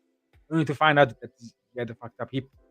And he did really well in the fifth round to survive because he was getting beaten up badly in the fifth round. He lost that round easily, taken down, smashed, beaten up, and he was still able to get back up to his feet. He was able to throw a kick from his left side, even though he had a bad hip, and he survived the fight. There was no argument that he lost that round 4 and 5. No argument, even though they gave the fourth round a 9-9. So that was my look. Then watching the fight back the second time with Jade counted rounds 1, 2, and 3 for Murphy, but then I saw round 1. I was like, okay, you can make a very good argument for Mobsar getting round 1. So if that's the case, then Murphy doesn't win the fight because Mobsar then gets round 1, he gets round 5, he gets the 9-9. Murphy only gets round 2. Yeah. I mean, I also had to watch it back. I did call it live for Murphy on stream. And then I watched it back with the eyes of like, let me see if I can watch it through the lens of Mobsar winning this fight. And I could see it again. So I didn't want to watch it back a third time. And I just figured that, it could have gone either way on the night. And yeah, sometimes you win, sometimes you lose. Unfortunately, Lerone Murphy. But TSBV, the obvious rounds for me was round 2 Murphy. Round 4 and 5 Evloev. It was 1 and 3 that was controversial. Yeah. As much as Murphy fought well, I think Evloev not going for takedowns is what made the fight close. Exactly. Yeah. And it's very interesting because at the end of I think it was at the end of the first round, bro, his corner told him, once you get him backed up against the cage, shoot your shot because that was the story of the fight. He was backing Lerone up the whole time, and the shot was there for him to take, and he just never took it until the third or fourth round, which was crazy. Yeah, round, yeah. And when he did take it, look how easily he got it as well. Easily, At that bro. At that point, Murphy's he was ready in his chops, but I think it wasn't as easy as it may have seemed. I think we're overlooking at the athleticism of Murphy here, because when Mobsar did take him down, it wasn't successful. Murphy got back up to his feet like almost instantly, and He got back up. Yeah, but I think he got taken down very easily, bro. Yeah, he got Like, taken down easily, but it didn't. There wasn't an extension of it. It didn't go to the next phase. Murphy got back up every single time, and it didn't take long to get back up. He wasn't on bottom for more than a minute, which is mm, fantastic. It's a high level lister. Even when Mobster took him down in the fourth round, in the fifth round, with a fucked up hip in the middle of the octagon, not against the cage, and Murphy still got up. So I don't think it was a question of why aren't you taking him down? Because when his coaches told him when Matt Brown said to him, take him down, bro. You can take him down. You can do it. It's like it's there for you all day. And Mobster was like, yeah, I will. That was his response in the third round when he said when Matt Brown told that to him. And they only did the takedown in the fourth. I think it's a matter of was Mobster prepared to burst all that energy for that takedown only to have his opponent get back up again. Now I have to strike with this man again. Now I'm a little bit more tired. You know what I mean? Because again, in the fifth round, Matt Brown was like, now you're here. Use all your energy. Go. That's what he said to him. He told him, now you can spend all your energy now because you're now in the fifth round. Take him down and smash him. Do all of it. So you made it this far. So I think that indicated to me that maybe they weren't prepared for him to do the eye wrestling so early. Because Murphy can fucking wrestle. The guy's got good defensive wrestling. Very good defensive wrestling. And I think yeah, that's what it really came down to for me. that's a good point because there was this narrative coming in that if it got to the fourth and fifth rounds because of Mobsar's style, he might be gassed out. So You see, definitely a point worth taking there. But I stand by it, bro. When he did shoot on him, he took him down very easily.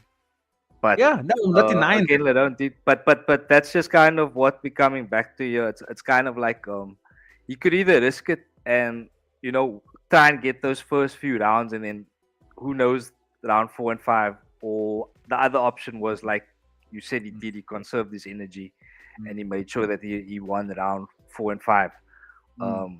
So yeah, I think it's a fair point. I think of it this way. Yeah. Think about sorry, Eddie. To add, just because you brought it up now about when people were talking about this, they were fearful about his gas tank. And that's because he was so hectic with the wrestling in the early rounds in his previous fights that he would get tired in 3-round fights. So it was very questionable. And that was 3-round fights when he was doing that. That's because he was doing such heavy chain wrestling in the early rounds. It's energy consuming. It's very taxing on your body to do that so early, which is probably why he was doing it fighting this. Because Lerone can scramble, and he didn't even look tired. Lerone didn't look tired either. You know what I mean? So I think Mobsar actually fought a really good fight. Game plan was perfect. Yeah. Again, let us know your thoughts there, chat, comments. A lot to talk about there. But yeah, I think I can move on and say I'm happy with it. Not happy, but I can accept the result. Accepted, yeah. Me also. I mean, he has to fight for the title now, right? Oh, absolutely. It shouldn't be anyone else. It has to be Volkanovski. He called Volkanovski out. Actually, Volkanovski called him out first. They were scheduled to fight, or they were supposed to fight last. They weren't scheduled, but there was talks of it happening last year. After got injured. It's undeniable now. If it wasn't him, it was going to be Murphy. So, yeah, I think it should be a Mobsar. I mean, yeah, it's undeniable now, really. Can't be anybody else. But I mean, there is a narrative that it might be Jayan Silva, so no fuck off. Watch out, Dana White. TSP, what is good is a hit. Evloev most strikes over 2.5. Murphy most significant. That's beautiful. Plus 1,000 TSPV. Keeping the fire. Nice. I wish we had that prop. We would dominate the bets if we had that prop. Yeah. But we'll work on it. We'll get it one day, bro. Everybody grows at their own pace. Yeah. But yeah, I think we can move on then. Unless you want to talk about Lerone Murphy, because yeah, of course, bro. I don't think Murphy's out at all. People forget, man. This man, that was his first loss in his career in 19 fights. People, his first loss in 19 fights. He has one draw. He has one draw or one no contest. I think one loss, 17 wins. It was a draw. So you know what I mean. This man hasn't lost. This is his only loss, and I would love to see him. I feel like we're gonna see him back in the title run again for sure. No, that's right of a doubt. And maybe he gets Diego Lopez, but I think Lopez is probably gonna have to fight Yair Rodriguez first, and then he probably gets Aljamain Sterling or Gian Silva. I wonder though, because Right. his record hasn't really aged that well, Lerone Murph in the UFC. You know what I mean? Like fair play, he's beaten everybody that's in front of him, but this was like the first real guy that you would say is like contender. You know what I Yeah. mean? And he's fallen first kind of high level contender. So What are you saying? I don't know. I'm just saying that maybe he's not as good as his record suggests. Oh, I we'll have to see. I think it is. I think this. That's why you have to give him someone that's in the top 5. That's why he has to fight. Can't fight outside of it. As number 3, he can't. Yeah. We'll keep an eye on Lerone. And also, he lost to Mabsa, who's 20-0. He didn't lose to Yair Rodriguez. He didn't lose to Diego Lopez, right? He lost to the guy that nobody wanted to fight.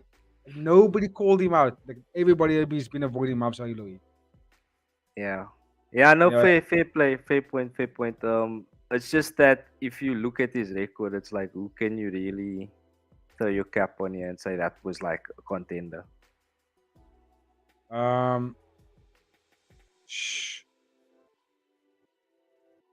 Yeah, I hear what you're saying. Like, Emmett's the only one that's in the rankings. Ige is in the rankings. Yeah. Adam Pico, I don't know why they gave him Adam Pico, but I mean Pico came in with a high profile, and he made Pico look like it's nothing, absolutely nothing. But I get what you said. Yeah. We'll have to keep an eye on Lerone. I think he's still got maybe something to prove in terms of top competition. But again, it's Mobzar, so yeah, I think he's top 5 for sure. For sure. Nightmare for Rodriguez, nightmare for Diego Lopez. I think he's a problem, bro. Honestly. Yeah, I'll hold my judgment on that one until he fights one of those guys, and then I'll make a proper decision. But you can let us know, chat, comments. Featherweight. Oh, it's DPV. I think Murphy did well in this fight and showed he can hang with the top 5. But I feel especially the Emmett fight. Yeah, I mean, again, I'm not saying he is. I'm not saying he isn't. I'm just kind of posing the question here and looking at his record and kind of pointing out what I'm seeing.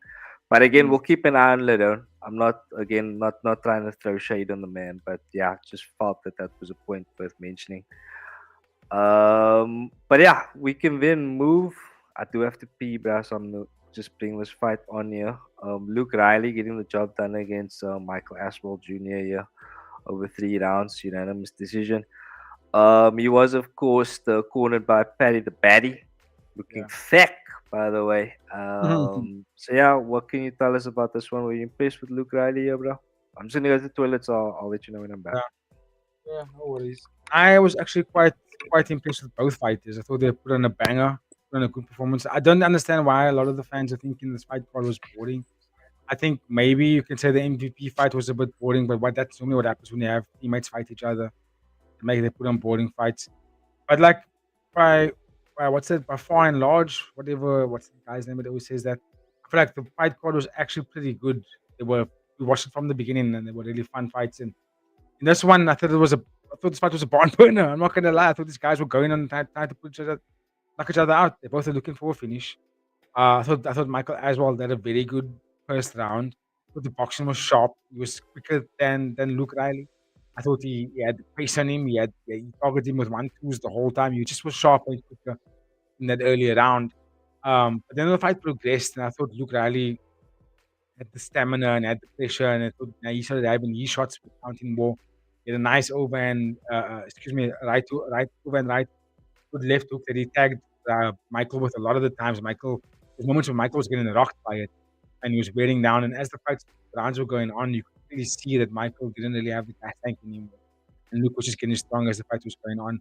He snapped his kicks. I don't know if Luke went 20 takedowns. No, he didn't. Michael had went 1 takedown, but it wasn't really much from it. Yeah. overall fight, I thought it was a fight that for me showcased where these young cats are at. Michael as well, really good boxer. Don't like that he faded in the later rounds. That made me feel a bit questionable about him. Luke Riley on the other hand, prospect, um, game opponent. He's got good boxing. Fights a little bit like Perry in terms of the striking, a bit more polished than Perry in the striking. I don't know what Luke's ground game looks like. I want to see what that looks like, but you can clearly see he wants to stand and bang is what he wants to do. Hittable. So his guard is a little bit too open for me. You can tag him a lot. It's not, he's lucky that Michael as well didn't have the hammer in his hands to put him away. Because Michael was tagging him, was really tagging him in that first round, and I thought to myself, if only Michael had a bigger shot on him, Luke probably would have been knocked out of some sort because he was going to hit a lot. I don't like that kind of defense. Paddy has the same kind of defense. I don't like it.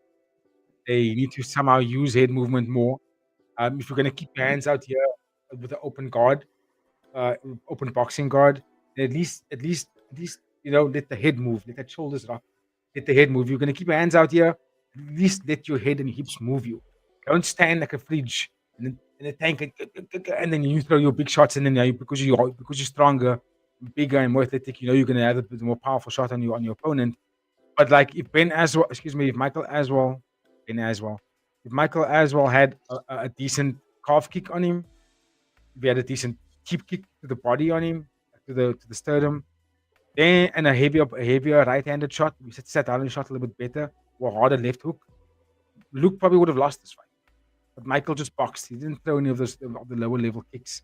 He didn't give Luke enough to think about defensively, which kind of gave Luke the confidence to take the fight to him, and that's what Luke did. So yeah, I kind of enjoyed the fight, guys. I don't think it was that boring. It was fun. I would have loved the finish, but I enjoyed it. It was fun. Michael's a tough dude. Yeah, no, it was a good fight, bro. These guys were landing on each other. I remember because we had this one not to go the distance, but of course They did. were But swinging. yeah, they were landing some really big shots, bro. But it did, of course, thank the parlay, unfortunately. But good fight nonetheless. So this was, of course, in the featherweight division as well. Do you think Luke Riley should get a ranked opponent next?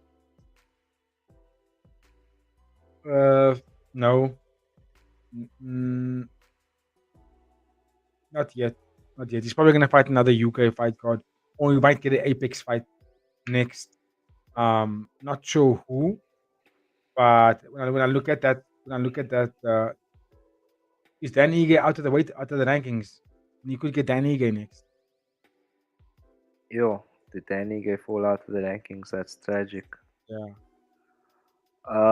But yeah, we'll see. We'll keep an eye on him, of course. But speaking of tragic, bruh, MVP versus Michael Patterson. I don't really want to talk about this fight, to be honest. Nothing to say.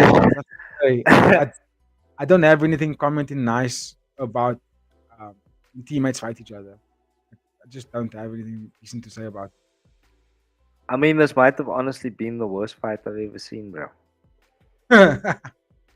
It was terrible. It was, and you know what made it even worse was the fact that MVP did all those theatrics when he came out. Yeah, and did nothing You know about what it. I mean? And did absolutely fuck all in the ring, bro. In the octagon, excuse me. So it's like, what's your point there? And then he actually still came out on social media saying that, like, like you people don't appreciate the fact that he calls it the clean sheet. He kept the clean sheet on the night. That's what he said. He went in there, he scored, he didn't get damaged, and he walks out with a clean bill of health and a full paycheck. And anybody who's hating doesn't understand the game. That's what Yeah. he's saying, bro. So That's not what I'm 18 on. I can commend him for that. I mean, I've been a big Dominic Cruz fan my whole life. People to credit him for doing that as well. And he became a champion doing it, right? But Dominic also fuck people up. He would suplex people. He suplexed my team. I was tormented the alpha male team. MVP also had highlight little finishes in his career, and I can commend someone for dancing in the octagon and not being hit. But then you also got to go forward and do things. You can't just dance the whole time and then throw one or two shots every 2 minutes. You know what I'm saying? Because then it's like, Yeah. what are we watching, bro? That's where people are getting annoyed at. And also what's making it more upsetting is not only that, but whenever I've seen fighters that are consistent training partners, like teammates, there's this thing of like they don't really go at each other. It's like it becomes a sparring match a little bit. It's like they just test things because they know each other so well. They don't really go forward. It's not. The last time I can remember a fight where there was two teammates that went toe to toe and when it was a banger was fucking GSP versus Carlos Condit. We both were training at TriStar, and they had to split the gym in two. And one coach is top, one coach is over there. On the night they're gonna fight, and we're gonna split the gym in half. And you guys take this coach, you take that coach, and we're gonna go and fight. And they put on a fucking 5-round war. There was no pulling of punches. There was no pulling of kicks. They both wanted to kill each other, and we don't get that anymore. We don't get that. Teammates avoid each other now, and especially when they're in the same division. Um, that's what upset me in this fight. I can commend the fighter for not being hit for 5 rounds, for 3 rounds, and tagging someone and put on a master. Well, I can commend you for doing that. It's a difficult thing to do that. It's partially why I like JDB so much. It's because he's good at doing that. You know what I mean? But JDB also fuck people up. That's the big difference. That's the big difference, yeah. Yeah, and just kind of to add to what he was saying is that, like you said, they are teammates, but his narrative is basically that Patterson wasn't engaging because he was trying to frustrate the MVP, and it's like, bro, that's not what we were seeing, bro. Neither of you were engaging. Yeah. You know what I mean? It was a footwork draw at the end of the day, That's what it was. and yeah, it was just very, very disappointing. So yeah, unfortunate, and Goody didn't get a post-fight interview. I don't know anything else here, BG. We can go on. Let's keep Uh, that. So it was 20 seconds. Yeah, I mean, not too much better. Austin Lane needs to not fight in the UFC anymore. I don't know what else to say there. They knocked him out. I don't think he Like, must fight that. Or he wants Yeah. to fight, he's considered doing like just boxing. Just go to NFL, bro. Just go to NFL. Play touch rugby or something. He must fight Um, YouTube boxers. Yeah, you fight Andrew Tate. Salt Puppy. He fights Salt Puppy next. I don't know who that is, but yeah. Salt Puppy. You didn't raise me about Salt Puppy. Salt Puppy. I thought you said Ace Puppy. But Oh, anyway, Salt Salt Puppy, yeah. I mean, I don't know. He's not in the same weight class.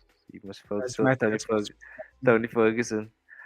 But anyway, we'll keep going. Christian Leroy Duncan getting the job done by unanimous decision over Roman Delitse. Roman Delitse was one of the biggest underdogs on the card. I biasly thought that Roman possibly may have done enough to get the job done because of his control time in the first and third rounds, I remember. But I mean, honestly, I'm not that surprised that he lost. He really didn't do enough with his control time to make a statement, I don't think. Yeah. PG. No, it's easy. Like I was also gonna be like, oh, you gotta give the person third round. I mean, that's where he got most of the takedowns and he had the control, but didn't hurt Christian. Didn't put him in trouble with any of it. Yeah. And then when And they the were optics were very bad for him when he was on the ground in that, Yo, like, you know. because every shot he took, he was like, ooh, and sometimes the shots are missing. He's just going over his head, and he's like, oh. I think to Yeah. myself, what is he doing all this for, bruh? And it just shows you that the power of Christian was obviously there. He was obviously not comfortable with Christian's power and accuracy. And yeah, well done to Christian Leroy Duncan, but I think it's a 4-5 win streak for him now. I think so. I'm not sure, but yeah, it's. I'm still not yet behind him. Because he's one of those fighters where I want to cheer for him so badly because I do believe that he's talented. He's like a Yeah. really good kickboxer. Really good kickboxer. Like his takedown defense used to level up a little bit more. It's getting better. I can see it's getting better.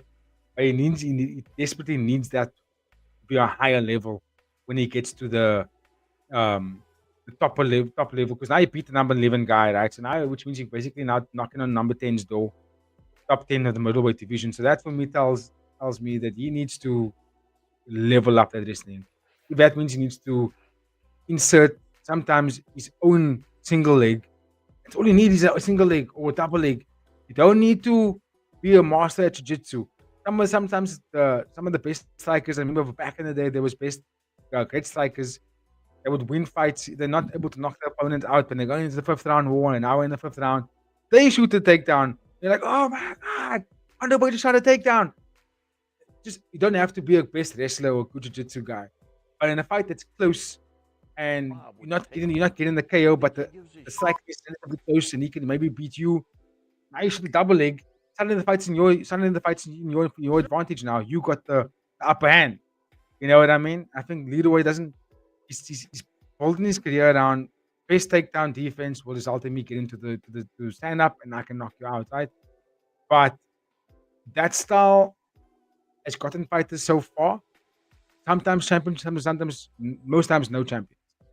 You have to not even could be Max Holloway. You have to really get into wrestling. I think Lilo Duncan, he's getting better at takedown defense, but I feel like what's going to push him a little bit over to the next level is if he inserts maybe an offensive grapple move. That means high clinch, a single leg off the cage or double leg of the outside, something like that, just to make him a little bit more dynamic. Because then people worry about his takedown. They'll be like, "Oh, wait, hold on, I know you can take me down." That's a different fight. You know what I'm saying? Everyone's game plan against him is the same. It's just wrestle. Yeah. And when you get to the top part of the middleweight, they all can wrestle super easy. Yeah, I mean the champion's a wrestler, so you have to be able to wrestle in this division. But I think this would have been a wake-up call for him against Delice. Because Delice, I mean, like I said, on another night with different judges, they might have scored it for him, and it would have purely been for that control time. So hopefully this will be in. Sorry, yeah. If it wasn't in London, if it was in Apex, it would have been Delice. Possibly, quite possibly. But yeah, I mean, again, just that should be an eye opener if Delice is able to get you down and hold you down there. Fair enough, he was able to stay safe, but against a better wrestler, which those guys in the higher parts of the division are, he's going to get absolutely destroyed if he doesn't work on that. So, yeah, fair points there. We had Curtis Campbell, pink shorts Curtis Campbell, falling short against Danny Silva. He got KO'd in the second round. Some frightening boxing there.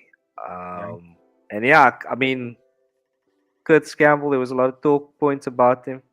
His appearance and everything outside of the fighting, but yeah, when it came time to do the job in the octagon, unfortunately, didn't perform as well as he would have liked. Getting knocked out.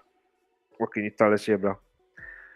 Yeah, look, I almost would have loved to have seen this fight in the replacement with my Mason Jones's fight. Like Mason Jones should have been on the main card, but anyway, dude, I only found out a little bit later that Danny Silva trains with what's his dude's name? Joshua Van. That training camp. Joshua Van and what's the other striker's name? It's also in that division. I can't like his name here. He's also a good, very good striker. Anyway, which explains why Danny Silva's boxing looks so smooth, bro. And I remember the old phrase, put the wrestler on the back foot, you can beat them because how they're going to shoot takedowns on you. That's going to come from very telegraphed positions. And Curtis Campbell, though can't strike, he can do. He's a very well-rounded fighter, but he's obviously first and foremost jiu-jitsu is his game. He wants to take you down and put the locks on you. But Silva never gave him those moments. Silva always put him on the back foot and just walked him down. And it was like, you're going to have to fight me at boxing range, bro, on the back foot. And Campbell was throwing out high kicks to kind of get that range back, but it wasn't working. And I think the second round with Danny Silva was thinking to himself, nah, I'm just going to put the face on this kid. And cracked Curtis with heavy right hands, bro. I remember watching the replay back in slow-mo. There was moments, I think there was like 3 right hands. The second one was one of it that came from a straight in the pocket. And the eyes of Curtis looked insane, bro. It was almost, one day he wears glasses because he looked up, his eyes were going like this. And then he looked back. And the way he looked at Danny Silva was like this, oh shit, look. It was like, and he was trying to survive in there. And Danny Silva, the boxing looks very, very, very sharp. I mean, I enjoyed it. I thought it was going to be a tricky fight for him in terms of the grappling nature of Curtis. But it didn't even have to go there. And I'm impressed with Danny Silva, bro. I really am. Dude's top level. Yeah, great performance. I will say this about Curtis Campbell. I don't think this fight says much about him. He had the takedown. He did wrestle a little bit in the first round, but Danny Silva is not an easy fight. I think he's got this little bit of an unknown name. But when I found out about where he trains, then I was like, okay, now I understand the style. Now I understand why he fights this way. Why he's boxing and takedown defense is so intense, and why he scrambles so hard. It makes a lot of sense. So it was going to be a tricky fight for Curtis. It was going to be a tricky fight for him. But I don't think we had a chance to see what he's all about in this fight. I think there's more for him to show. So, one to watch for the future. Definitely keep an eye on him, but that was the opening bout of the main card. You did mention Mason Jones, of course, and Axel Sola putting on fight of the night. DSBV's in the chat. Curtis really hurt my parlays. Add him on a bunch of stuff. Oh, Kurt Campbell. Curtis Campbell, yeah. There was a lot. There was a lot of hype about him. I think I didn't know who the guy was, honestly, going into it, so I couldn't really say. But when I saw him, I was like, obviously he's pretty striking. Not the average looking fighter, but that's as much as I took away from it. But I didn't really know that there was a lot of hype around him going into it. But yeah, fight of the night. This was, the only fight for me.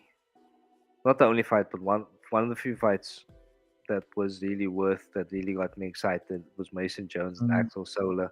These guys absolutely went to war. They threw down. Blood everywhere. And Mason Jones, absolute nutter, ending up getting it done here by unanimous decision. But just a massive, massive fight. And shout out to both fighters in this one. Really a great, great ad for the sport here, especially on a night that was really, for me, a little bit short on entertainment. So fair play to both of them. Mason Jones liking our post on X, so hopefully we can get him on the show very soon. BG, what can you tell us from your side here, bro? Yeah, without the shadow of a doubt, bro, this was definitely fight of the night. Axel Sola looked a little bit shocked after that first round. I'm not gonna lie, he looked like he was not even after the first round, like halfway through the first round, he looked tired. I think Mason Jones's pace was a bit too much for him. Boxing was fairly even between the two guys, but Mason just seemed like he had a bit more punishing shots with the boxing. In terms of like when he did land, it had a better effect than Axel Sola did. Axel Sola did try and mix up some of the takedowns later as the fight went on, but I felt like he had no choice. He had to play it safe because he really was getting beat up badly. And there were some shots that he landed. Like there were moments where Axel Sola got like a second wind, and then he cracked Mason Jones with big counters. Over and rights, left hooks, really like big shots that counted him with. But dude, Mason Jones, and this is why I was saying AD when we were talking about it, I was only committed for Axel because I was like, okay, there's an underdog that is not so much of a gamble for me to take. So maybe we can go with Axel. Let's put something on him. But I did always feel that Jones was gonna beat him. That was deep down. I was like, I just think Jones is on a run right now. There seems to have been a click in his performances lately where I don't know if what happened to him in his coaching staff or whatever, but it looks like he believes that he can make something out of this career. I don't know if you see it, AD, but it looks like Mason Jones is fighting like a fighter that believes that he can make a crack at this division. Yeah, I know. He looks like he can do anything after that, bro. Which is art of a champion, bro. And he seems like a hell of a character as well. So he does. Definitely going to be a fan favorite, especially at this rate. 100%. Especially because like he's turned his career down. It was sticky in the beginning. Right? He had a sticky career in the beginning. He beat David Onama. Right? Lose to Ludwig Klein. Ludwig Klein, not too bad of a fighter as well. Very, very tricky light heavyweight. But then he beats Jeremy Stevens and Baloji Oki. He's on a run, bruh. And the performances are looking. He's still hittable. I don't like how he can still be hittable. As we know, the division gets way better than this level that we saw. As much as their fight was so good to watch and it was fun for the fans, we have to also be real that level of that fight that they put on is not the upper level of the lightweight division. Let's just be frank about that. Yeah. So as much as I like the performances and it was fun to watch, they're both not there yet. But I'll give them the time. I think Jones's boxing is just scary. I think it can be more devastating because he's a well-rounded guy. His takedown on the bottom. I mean, his grappling defense is very good in terms of how he's able to scramble and get back to his feet. He's got a never say die attitude, but I want to see him be better defensively in terms of not being taken down that easy and not being hit that easy. Because in terms of his pace he puts on you going forward, dude, you'll make anyone melt. It's very, very good. But let's see what happens next. Right? I feel like the next fight has to be very, very specific to his growth. Mustn't be someone that's gonna beat him easily, but someone that's definitely gonna test him a little bit more than Axel does. That's what I think. But for Axel, I think a bit more unranked opponents before we can start considering him to be a top guy. Yeah, no, fair play, and yeah, just again, big shout out to Mason. I just wanna there's a nice little clip that we got here. I'm sure I can share this. This is from X. This is from Mason Jones's X account. This is when he found out that he won the bonus. So just a really nice moment here, and this was we retweeted and he did like the tweet, blah blah blah. Anyway, the really cool moment here. Oh, hectic. Oh, he's crying.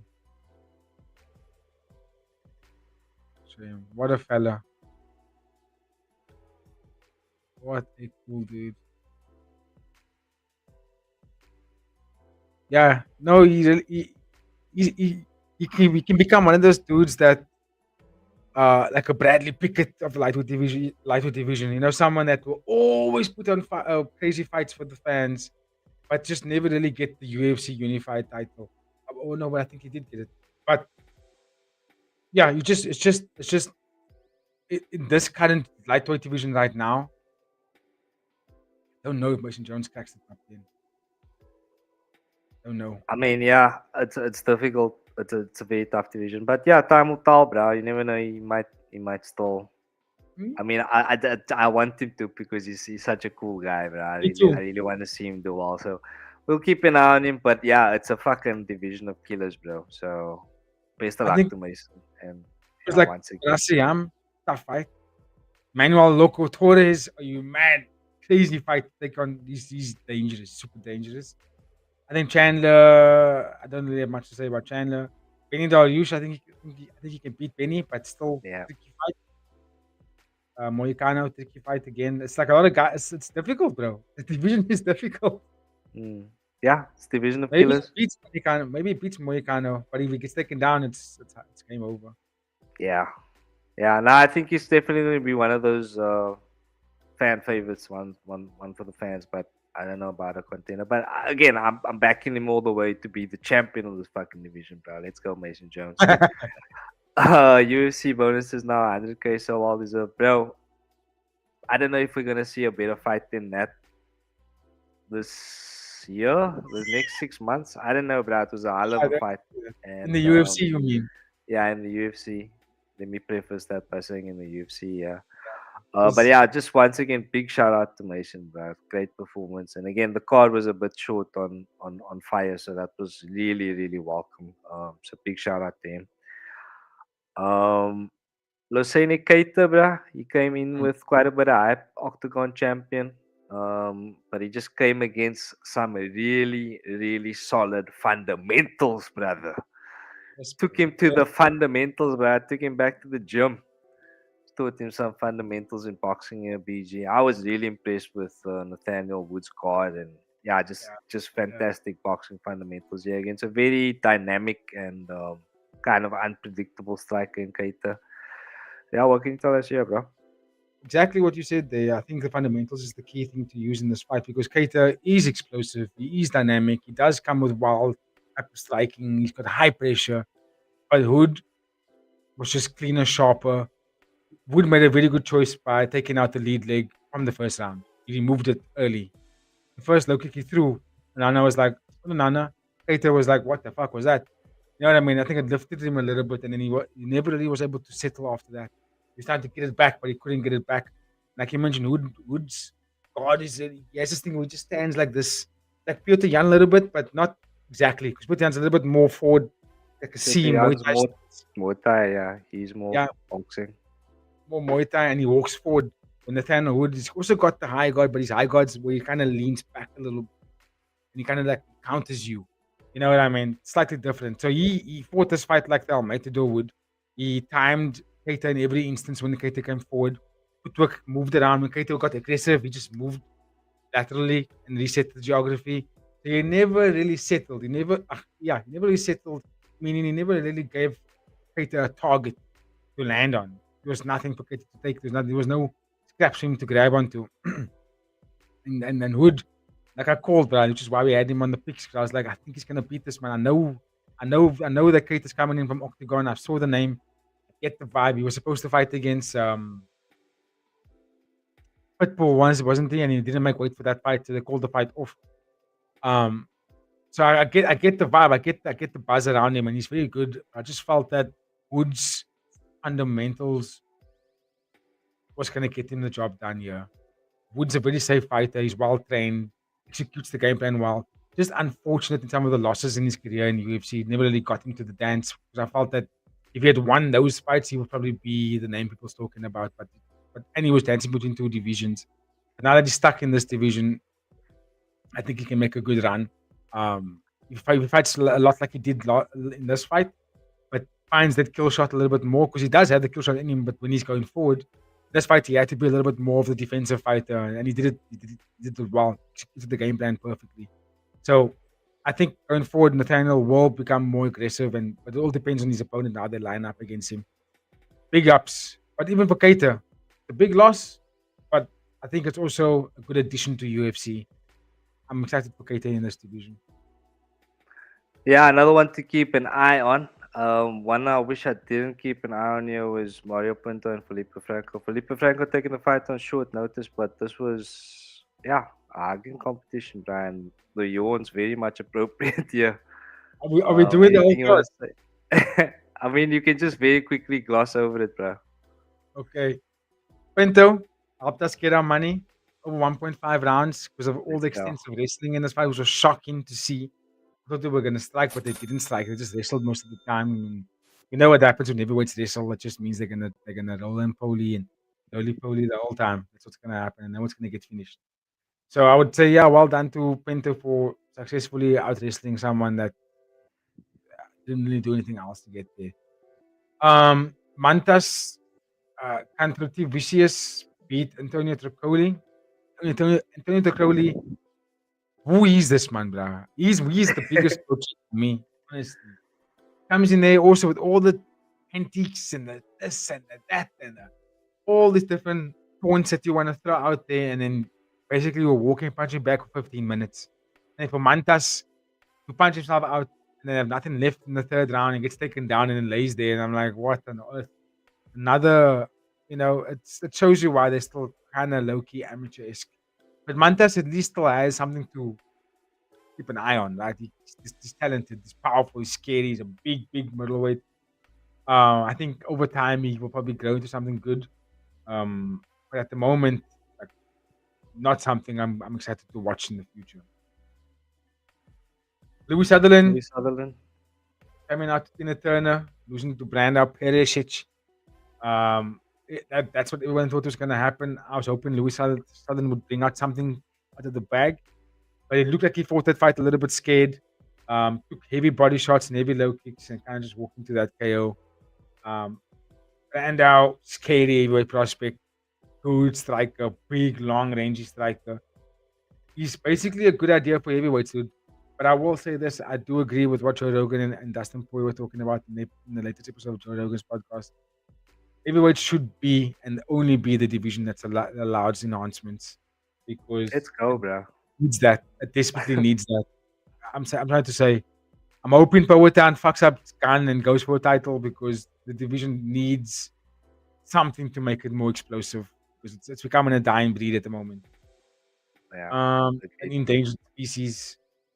Lightweight Shamrock took on Abdul Karim Salwari. Shamrock, another fight that fights like a wet noodle. I don't know what this man's buzz is. Good jiu-jitsu, obviously.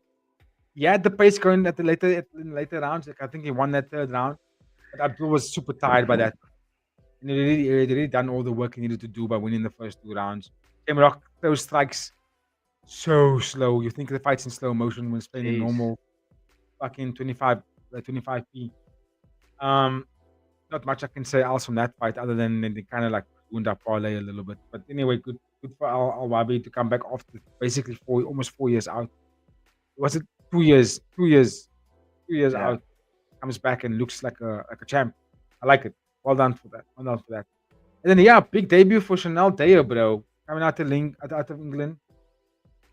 She fought someone that missed weight, so she fought the bigger lady. And fucked her up, bro. Beat her badly. I think the winner was actually calling the referee to say stop the fight. Yeah. She was getting She beaten up so was. badly. So yeah, I'm happy for Chanel's win. And I'm gonna keep my eye on her, bro. That's now what? 8 fights, 7 KOs. Dude, I'm gonna keep an eye out on Chanel Dyer. Fair play, give thanks, PG. That is UFC London. And how about a post-fight score before we wrap up, bro? Probably the main event wasn't too bad. Probably go like a 4.5. That 0.5 is kind, bro. Yeah, I was at 4.5. I want to go 4. Might even go 3. Just the Axel Sola and Mason Jones saved it for me. I thought Yeah. Nathaniel Wood was decent, and then I thought the main event was good contest. So it was alright, but The main event wasn't too bad either. I'm not. I mean, it was alright. Yeah, it was decent. The co-main also was decent. So yeah, maybe give it a 4.5. But yeah, I would if I could go back. I probably wouldn't watch that whole card, bro. You know what I mean? Like it wasn't really worth watching a whole card. But anyway, it was fun. It was fun being on stream with the boys as always. But yeah, that is our time, bro. Nice long stream for a Monday evening. Here we're approaching Tuesday morning. But PG, thank you so much for the time, ladies and gentlemen. Thank you so much for watching. If you have made it this far, please don't forget to like, share, subscribe. Got new content coming, so you can watch the podcast every day. Every f***ing day. Joe Rogan. Joe Rogan. Let's go. What you guys can expect for the remainder of the week? As always, UFC Fight Night preview coming to you guys tomorrow. It is Isal Adesa taking on Joe Pfeiffer and middleweight division. That's going to be a fun fight. Not a bad card, actually. And then on Friday, we are going to be... Wednesday. It's my Friday. It's almost 12. But It's almost the next day already. It's almost midnight. Wednesday... What have we got again? 80? I can't even remember off the top of my head now. Wednesday is... Friday fights. It's Friday fights preview. Thursday is the Betting Man segment. We will go live 9 p.m. Betting Man segment, and then Friday will be live 1:30 for One Friday Fights. Obviously, as per usual, we'll look out for that, guys. And then obviously Saturday, I don't think we're going to be doing a live for this card for the UFC, but we will come back to you guys again Monday live for our recap of the fight cards that comes up this weekend. For myself and the Fighting with Friends team, you guys must have a fantastic week. Much love to all of you, and we will see you guys. Cheers, everybody.